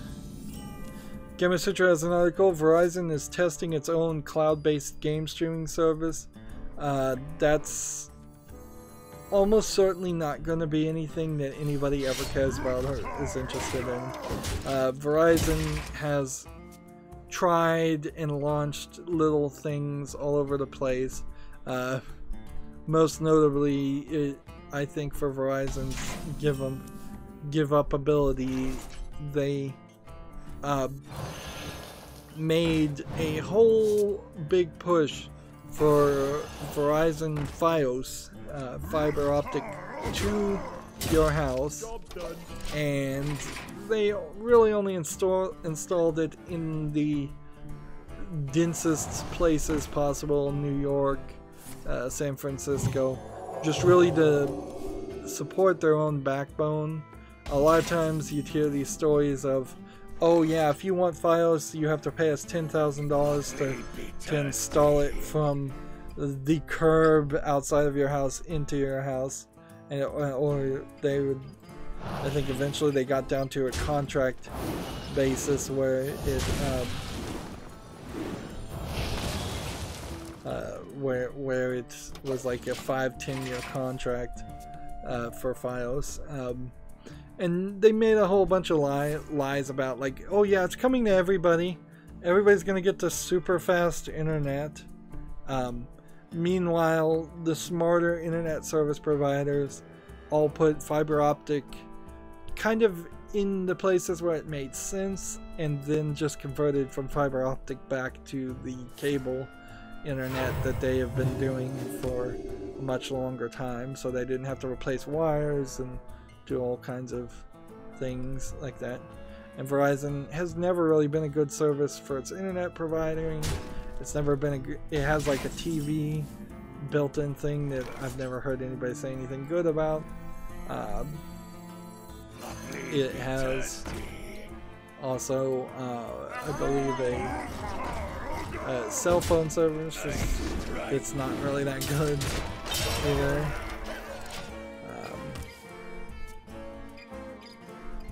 So it's not unheard of for Verizon to try things and then give up on things and pretend like it's doing things, and then not really be successful at it. AT&T is not really any better, none of them are. But one thing I do know about Verizon too is that they like to shuffle the deck boards a lot. So somebody who is the CEO of Verizon Wireless will then become the CEO of Verizon, and then the Verizon CEO will go over and be the CEO at Verizon Wireless. And it's not a back and forth thing. Sometimes it'll be the chief financial officer goes and becomes the CEO at Verizon. And Verizon Wireless and Verizon are different companies allegedly, but so AT&T and Verizon are allegedly different companies, but they really aren't. They collude like crazy. They were the same company until the government forced them to break up. So yeah, you would be a real sucker to want to get in on cloud-based game streaming services via Verizon. Particularly if you moved, because you might find out that there is terrible or no Verizon internet service, which would probably mean going through other people's servers and internet networking would cause it to be incredibly slow. Let's see, here's the Gamma Sutra also talking about Epic Game Store altering its refund policy to match Steam's. Like, the Epic Game Store, clearly that's what they were going to do, is they were going to match Steam's good parts 100% and just copy themselves. And I don't think Steam as a storefront has any real case to be made saying, well, you can't steal our intellectual property of a storefront that has refunds. Meanwhile, the Epic Store is securing a bunch of exclusives, which eventually I think there will be a game that comes out that I'll be upset is an exclusive to the Epic Store, but right now I'm not really seeing anything like that. I still feel like there's a very good chance that the Epic Game Store will fail. Eventually game developers are going to realize, hey, if we're selling our game on the Epic Game Store, we're giving money to our competitors, the developers of Fortnite, when you really don't have that much of an issue with giving money to Valve, because Valve doesn't, with the exception of Counter-Strike Go, which is kind of a dead game at this point. It's not dead, but it's certainly not growing. Valve's not making new games, and they certainly aren't going to make anything that is like Fortnite. Artifact pretty much proved that.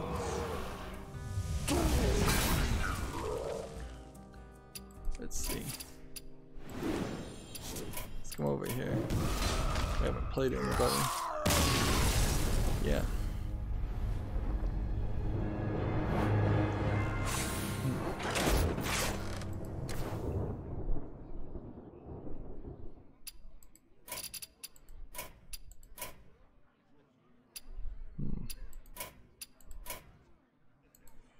We'll go ahead and apparently you can't add a friend while you're challenging a friend. Interesting. We've got a game on Steam here called Draws. It's 99 cents. It looks like a mobile game. It's just one of these basic physics games that are not really worth playing. You know what? Yeah. If I see next time I do a wish list cleanup or follow list cleanup, if I see a game like this, I'm definitely going to remove it. I don't think I'd ever want to play a game like this. I don't think there ever has been a point where I did want to play a game like this, nor do I think I ever would. And I've gotten several bad or free version games free that are like this, but yeah, it's really not desirable. Let's see. Next we have a game that's a bunch of Chinese characters called Isolated Island. It's obviously English language not supported. Looks like it's a simplistic puzzler platformer of some sort. It's $1.79 and it's Chinese. This might be a decent game. Decent little simple game. Might not, kind of depends on what you're actually expected to do. And that's the part I'm not seeing. This might just be a simulation where you build the island itself, or it might be a click to wait game. Yeah, it seems like you're reading text at the top of the screen. That's odd. Yeah, it seems like that's all you're doing is just reading text. But there's clearly a couple pieces of resources. Well, regardless, that's not making it to the follow list. Gamatsu has an article, Resident Evil 2, quote, the fourth survival, and, quote, the tofu survival, first screenshots.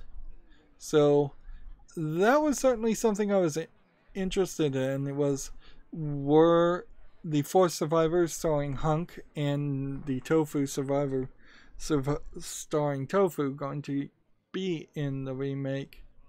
And we can come over here and show it. Here's the back of Hunk, and here's, I assume, the back of Tofu. So these little fourth and fifth times that you play through Resident Evil 2 as an option, or these little side stories, I don't know, will be in there. There's a lot of hype there. If I had the time and the money, I think I would want to go play the Resident Evil 1 remake. I've never played Resident Evil 1. And then hop right into Resident Evil 2 remake. On the other hand, it'd probably be a little cheaper and better to just go play Resident Evil 7 while we're at it.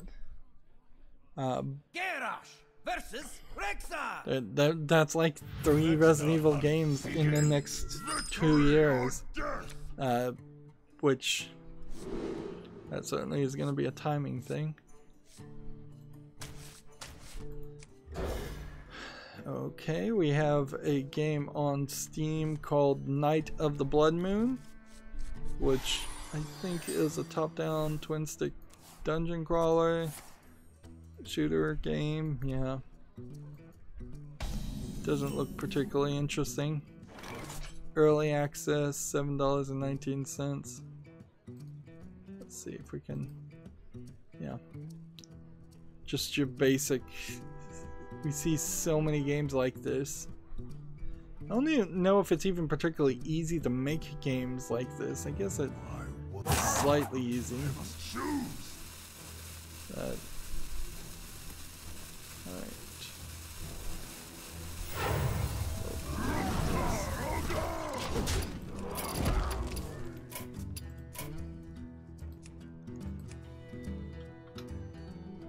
send that friend request.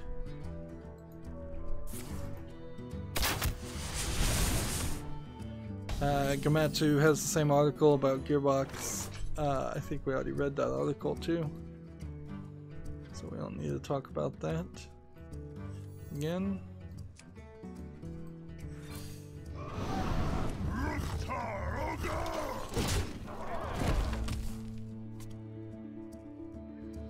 Let's see. Next we have a game on Steam called Tower Hex, which looks like a VR game, but this video has a couple of people in robes playing VR for no reason. Now see, this is immediately a stupid idea. You do not want two people in VR headsets where they can't see each other next to each other. The idea sounds smart, but knows that there has to be a cable hanging at the top just to keep them from getting tangled. Like, this is never gonna work.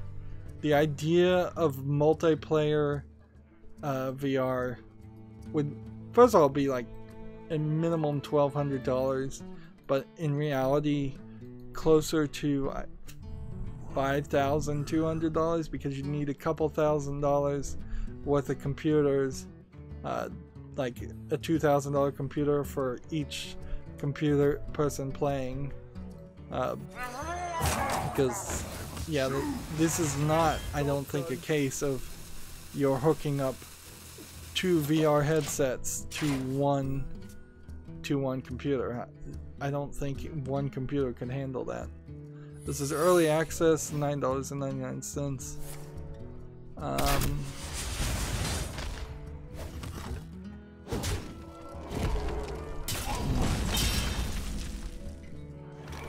will hunt you down. Yeah, I don't know. I guess I'm not gonna put this on the list though. It still, as a game, doesn't look that interesting. The concept is slightly interesting, I suppose, but What now? let's do this. Do this. TechRaptor has an article. Resident Evil 2 remake data mined from the Steam demo. What did they get from that? Let's see. There are references to multiple scenarios, variables for the classic Leon A, Leon B, Claire A, Claire B, rogue mode. Honestly, like, What now? I don't really have any interest in something, whether something was data mined or not. The game's gonna come out. People are gonna have fun with it. We don't need to get so super hyped about the release of a game that we're trying to get every single bit of detail before they're ready to announce it. Capcom is going to do their best to make Resident Evil 2 be shown in the best, most exciting light. So we should just kind of play the game and continue with that. A stranger will offer you aid.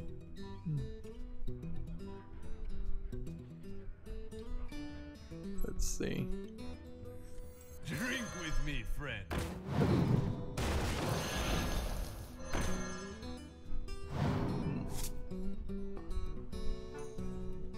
In the turn. Gamatsu has an article. DX2 Shin Megami Tensei Liberation X Bayonetta collaboration announced. So the smartphone game DX2 Shin Megami Tensei Liberation is now going to have, I guess, Bayonetta in it.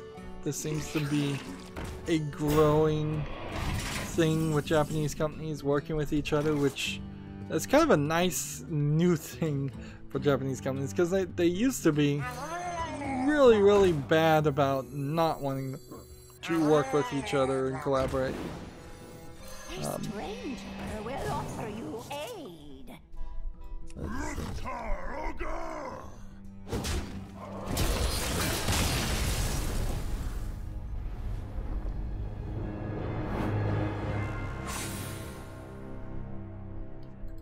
I don't know what Shin Megami Tyson really is, though, so there's still some issues there.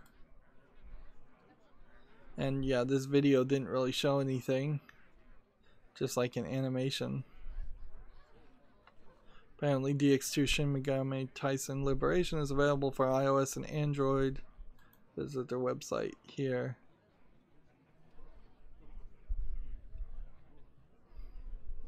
If it's a smartphone game, it says it's an RPG exclusive to and optimized for smartphones, utilizing classic Shin Megami Tensei systems such as the press turn battle system.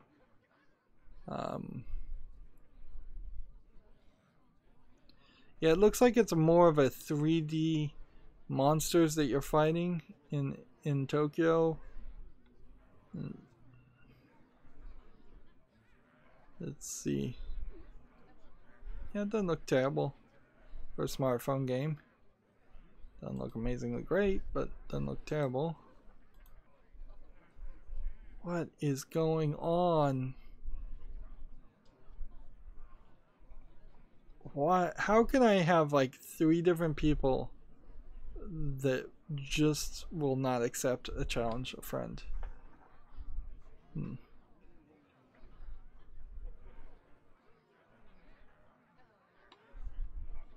Next, we have a game on Steam called Escape Velocity, which doesn't look like it's much of anything.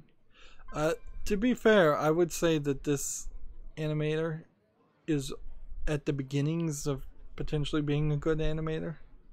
But right now, it's not professional primetime, and this certainly is not a good-looking game. This looks like a joke game.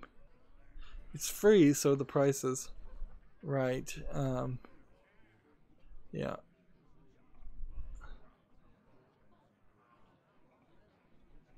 So yeah, not anything there. What are we gonna do about this?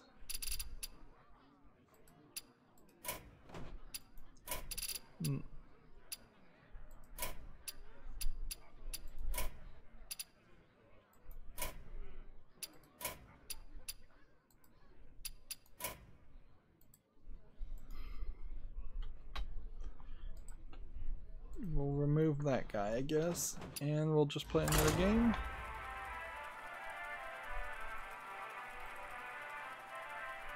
We're almost done with games. We have about 10 more, so this might be our last game.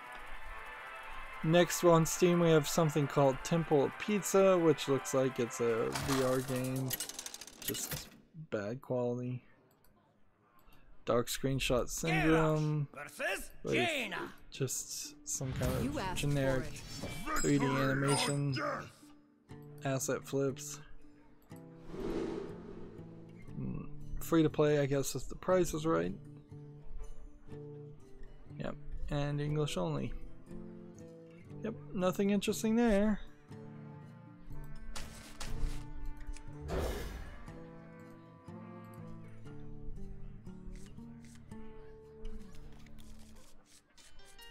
Let's see.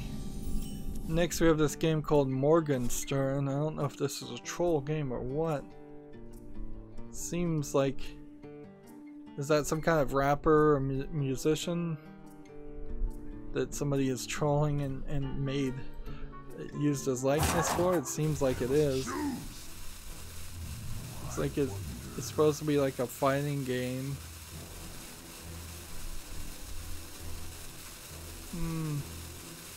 Honestly, it doesn't even look that bad of a fighting game. It just looks like a bad game in general.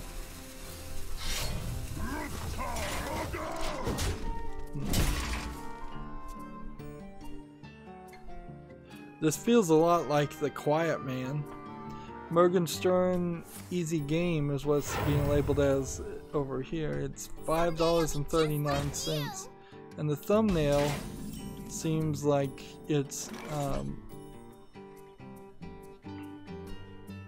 is like a completely different animation style and in no way connected to what the game looks like.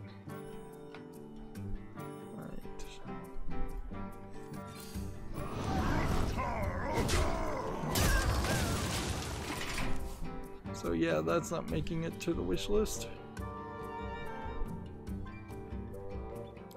Next we have a game on Steam that's just a bunch of Chinese, Japanese characters. It looks like it's a Minecraft clone. Although, I'm not sure if it really is. It looks like it's just a bunch of everything. Roblox clone. Yeah, with guns. We haven't seen a lot of these in a while. Early access $5.99, and of course it's Chinese. Another cheap Chinese game.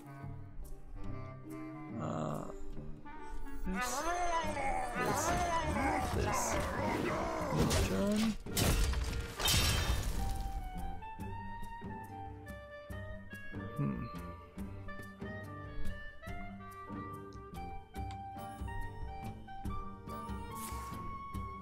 Next we have a game on Steam called Katie, K-A-I-D-I, Armed with a Cat.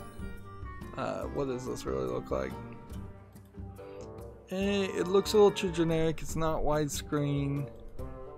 Looks like it's a kind of low effort game trying to look like an anime, sort of.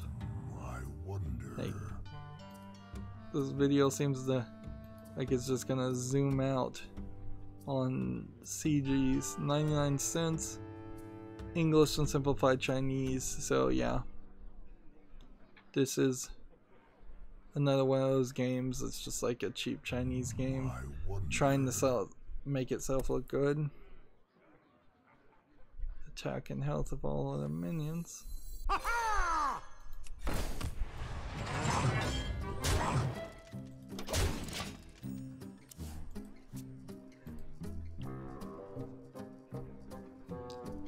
Next we have a game on Steam called Awake Definitive Edition. It's already rated positively. It's a point and click. I'm a sucker for point and clicks. And this looks good. Like the black and white grayscale definitely put some aesthetics to it. It's $2.09. Yeah.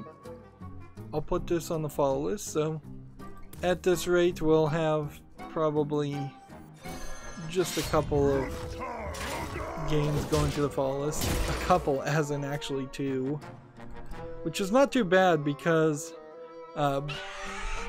frankly if every week I find two games that I kind of might want to play, 52 weeks, that's 104 games a year.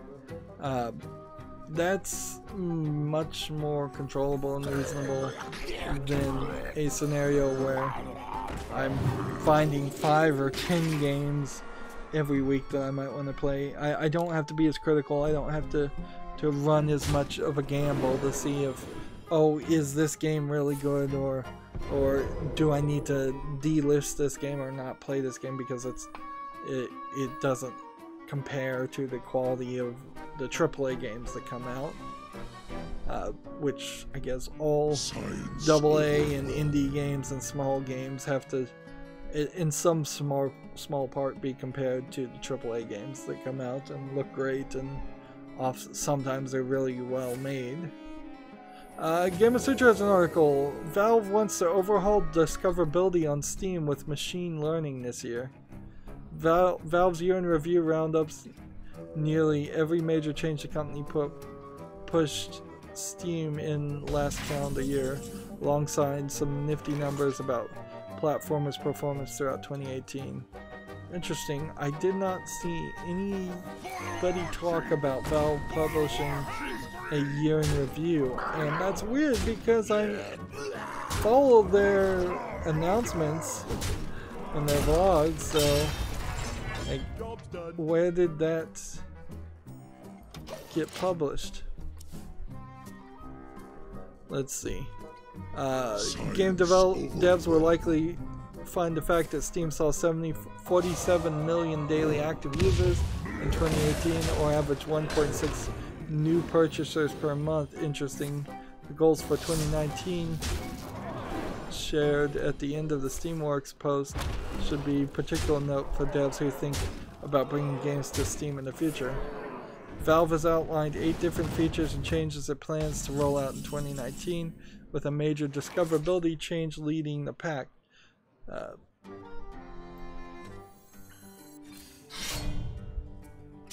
we might as well do this just for the fun of it.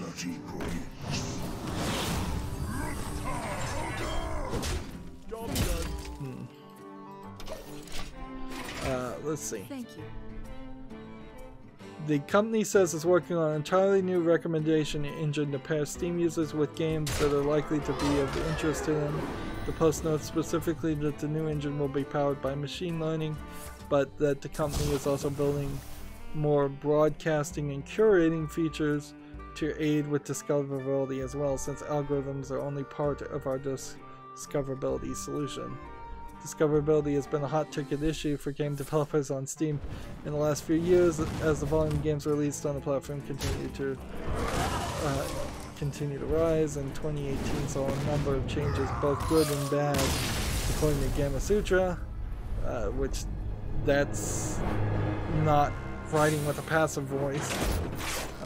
That's biased writing right there. Do I want to do one more game?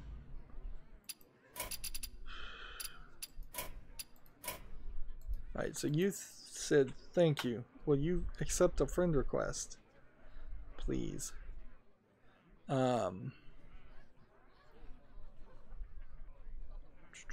was I? Most recently, developers spoke out about the apparent bug and accompanying intentional change that shifted the way more like this recommendations worked on Steam. The 2019 roundup also covers plans to roll Steam Trust out to every developer on the storefront. That would give devs access to trusted matchmaking technology Valve uses to power Counter-Strike Global Offensive, a tool that gives developers more information on those players, their multiplayer games, to determine how likely the player to cheat is or not. Along with new recommendation engine, Valve says its official Chinese launch of Steam is coming in 2019, alongside a rework of the entire Steam client and library based on last year's Steam chat changes, a new event system for Steam communities, expanded Steam TV broadcasting, a new Steam chat mobile app, and a version of Steam built specifically for PC cafes across the globe. Information on all of these changes and the rest. So they put out this year in review, and they didn't mention the censorship thing, and no surprise there, honestly. Oh wait, do I need to even play one more game? Yeah, one more quick game. TechRaptor has the same article we already talked about. The Epic Game Store adds regional prices, matches Steam's refund policies. Regional pricing certainly going to be an issue at any storefront for digital goods. Let's see. Next we have a game on Steam called UFO Simulator Control Master, which looks like a very ugly... I don't know if I really even call this an asset flip game, just a terrible game where you fly around the UFO and some very ugly skyboxes. Yeah, $4.99. Yeah, that's not interesting. Let's see.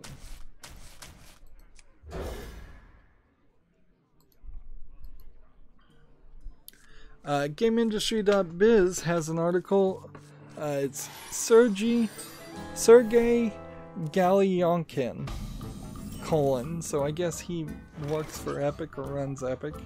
I don't know who Sergey Galyonkin is. I've heard Sergeys as a name of people who are big in the world of video games. Anyways, he says Epic Game Store courting a younger, Steamless audience. Okay. I suppose that's the only audience you could court, but I don't see how you do that. Like, if you were Disney, maybe you do that. If you could bring in like all the TT Warner Brothers, TT games, Warner Brothers Lego games into your storefront, maybe you could do that. But honestly, I mean, if somebody gets a computer, their first computer, and they're 6, 7 years old right now, I'm still saying, I still would tell people, make a Steam account. Well, you know what I do is I tell the parents to make a Steam account so that they can make then a child Steam account and lock out, only allow them to play certain games. And honestly, you don't even really need to deal with Steam, because you just have it install the icon on the desktop, and then it is a Steam game, but the kid doesn't even need to know that. This article goes on to say Epic's Games Director of Publishing Strategy offers a glimpse of what the storefront plans to offer both to consumers and influencers in the coming months and year.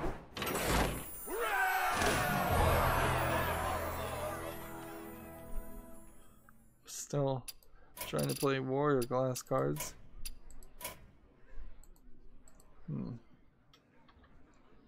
Still trying to find somebody to play me. Oh, Sergey is the guy who created Steam Spy, and he's now the director of publishing, so he's kind of actively competing and acting against Steam. Is there anything in this article else that's worth mentioning? So, I guess since Epic is Fortnite, all those young kids are locked in. So that does kind of make sense. But, like, everybody, all those kids liked Minecraft when Minecraft was the big thing. That's not, that didn't push everybody into the Microsoft Store when Minecraft became a Microsoft Store thing, either. So, I just don't feel like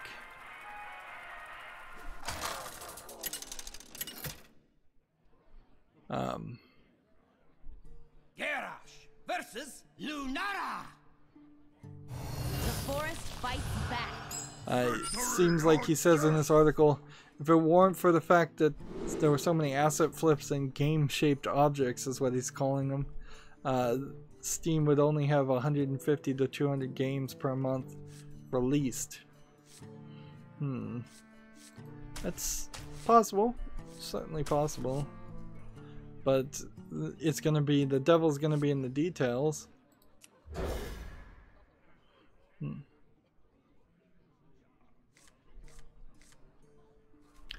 might be a slightly interesting article if you're interested in the Epic Store. It's kind of weird that this guy is out there talking. He is the developer, the publisher, director of publishing though, so he's hyping up the Steam store.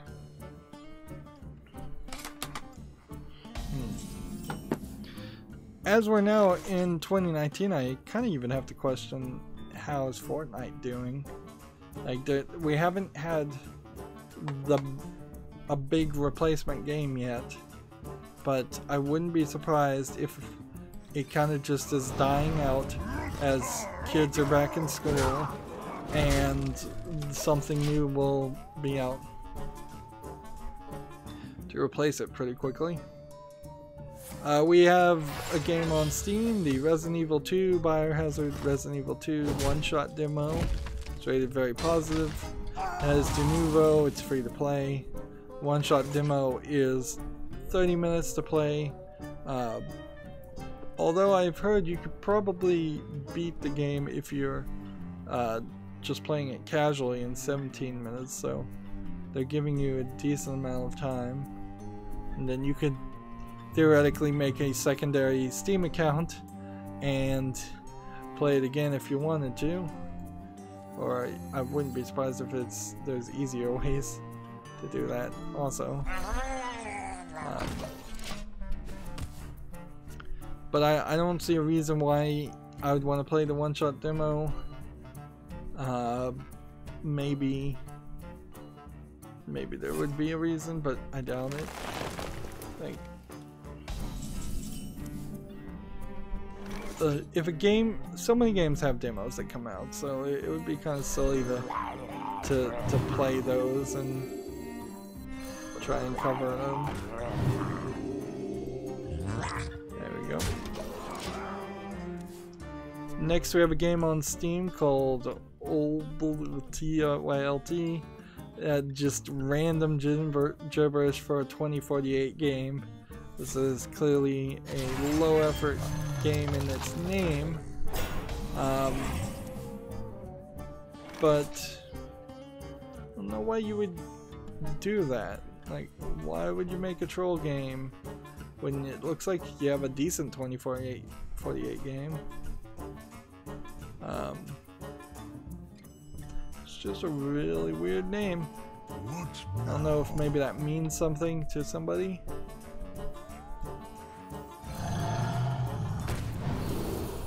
Let's see. Fury. And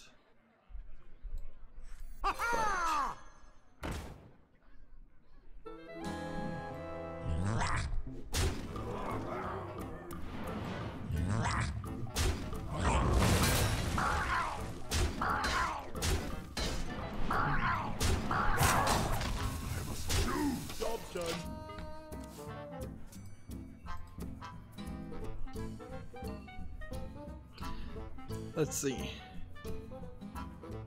Let me look at this before I show it because it's tagged sexual content and nudity.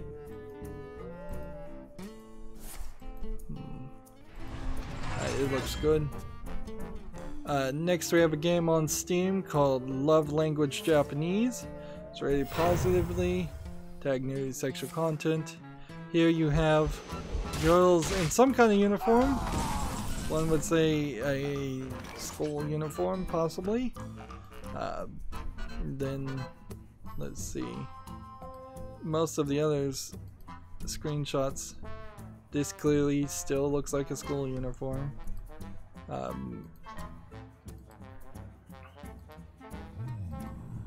let's see, what is this? Looks like it's a visual novel. It's $15.99 and it's English only, not Japanese. Disclaimer, all in-game characters are 18 years or older. What now? So yeah, maybe they've worked out what needs to be done. So I'll put this on the follow list and we'll see if this gets kicked off. See, the weird thing that will happen is if a game is allowed on Steam that looks like it wouldn't have been allowed, and then it gets kicked off again, because then that's the kind of crazy inconsistencies we're trying to avoid in reality, in all of life. Like YouTube in particular is like, can you just be consistent? We already know you're crazy, so just be consistent in what you're enforcing. Make some sense so we know the rules and quit changing the rules. Next we have a game on Steam called Ley Lines, which doesn't look very appealing. These hex-based top tile grid games. Like there's a little bit of artwork here that might be of slight interest. Yeah, I imagine in the 70s, 60s, 80s, when you're playing Dungeon Quest, this level of artwork would be enough to keep your interest, but You're talking video games now. Every single scene needs to be a painting. It needs to be super artistic. This is $10.19. It's just not making it to my list. Like, I wonder. and here we go. Can't win them all. There we go. Somebody type something in some Asian language, I assume Japanese. And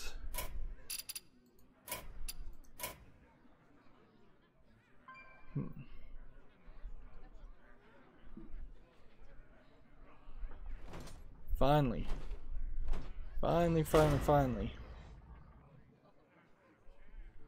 suppose you can just watch and learn somebody play a game to get the inside scoop on how they're gonna play. No, he's typed in Japanese again. Next we have a game on Steam called Bite Chaser, which looks like just a random assortment of hideous graphics. I think we already even covered this game. I just opened it again. $14.39 early access. No thank you. And I have two more.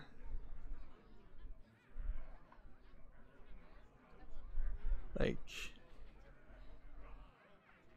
somebody just typing okay now. Like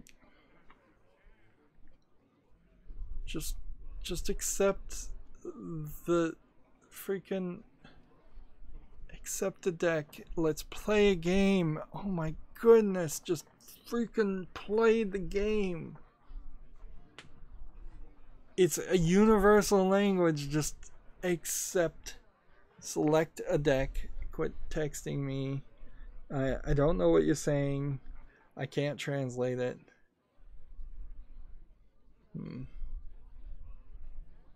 don't want to talk to you. I just want to play the game so I can get the freaking 80 gold. So you get the 80 gold too.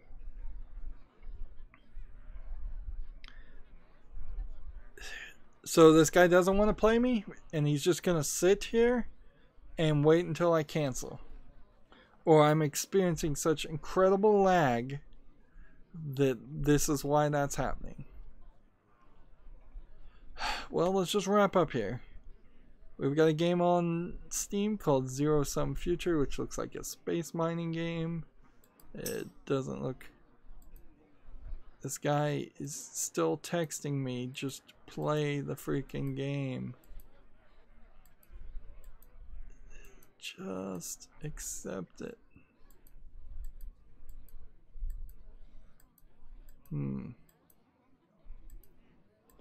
Never had this be an issue before. I've never had it be an issue where there's just a ton of lag. Maybe there's something wrong with the Hearthstone servers. But I mean, he's capable of texting. But he's not playing.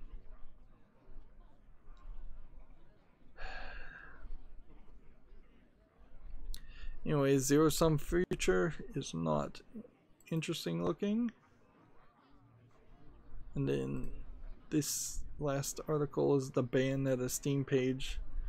Let's see, did they ever get that last code? Clearly we knew that the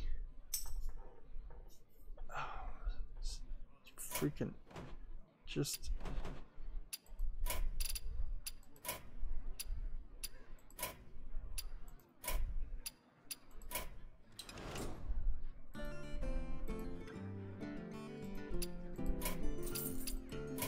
annoying as all get out. And see, I need to play one more warrior card, and I would need to play one more Victory of Major Shaman, and I need to just challenge a friend off screen.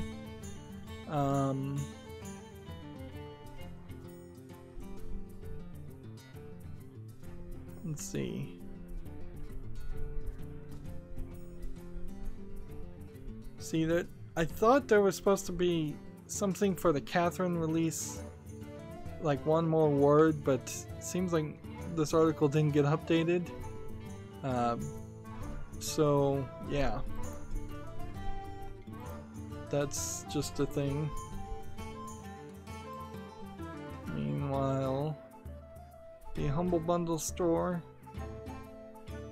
it's still got the Stardock bundle for 19 hours and the Deadly Class bundle, because that show is coming out, the TV show based on that is coming out. So I guess you'd get digital versions of all of the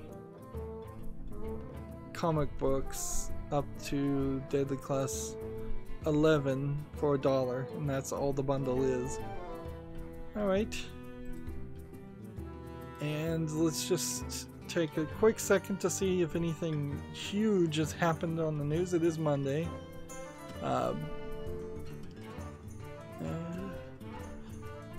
Let's see. Fortnite Dance lawsuit continues with Orange Justice. It's a GammaIndustry.biz article. That might be interesting. January 31st theoretically is going to be the last day that my Twitter puts out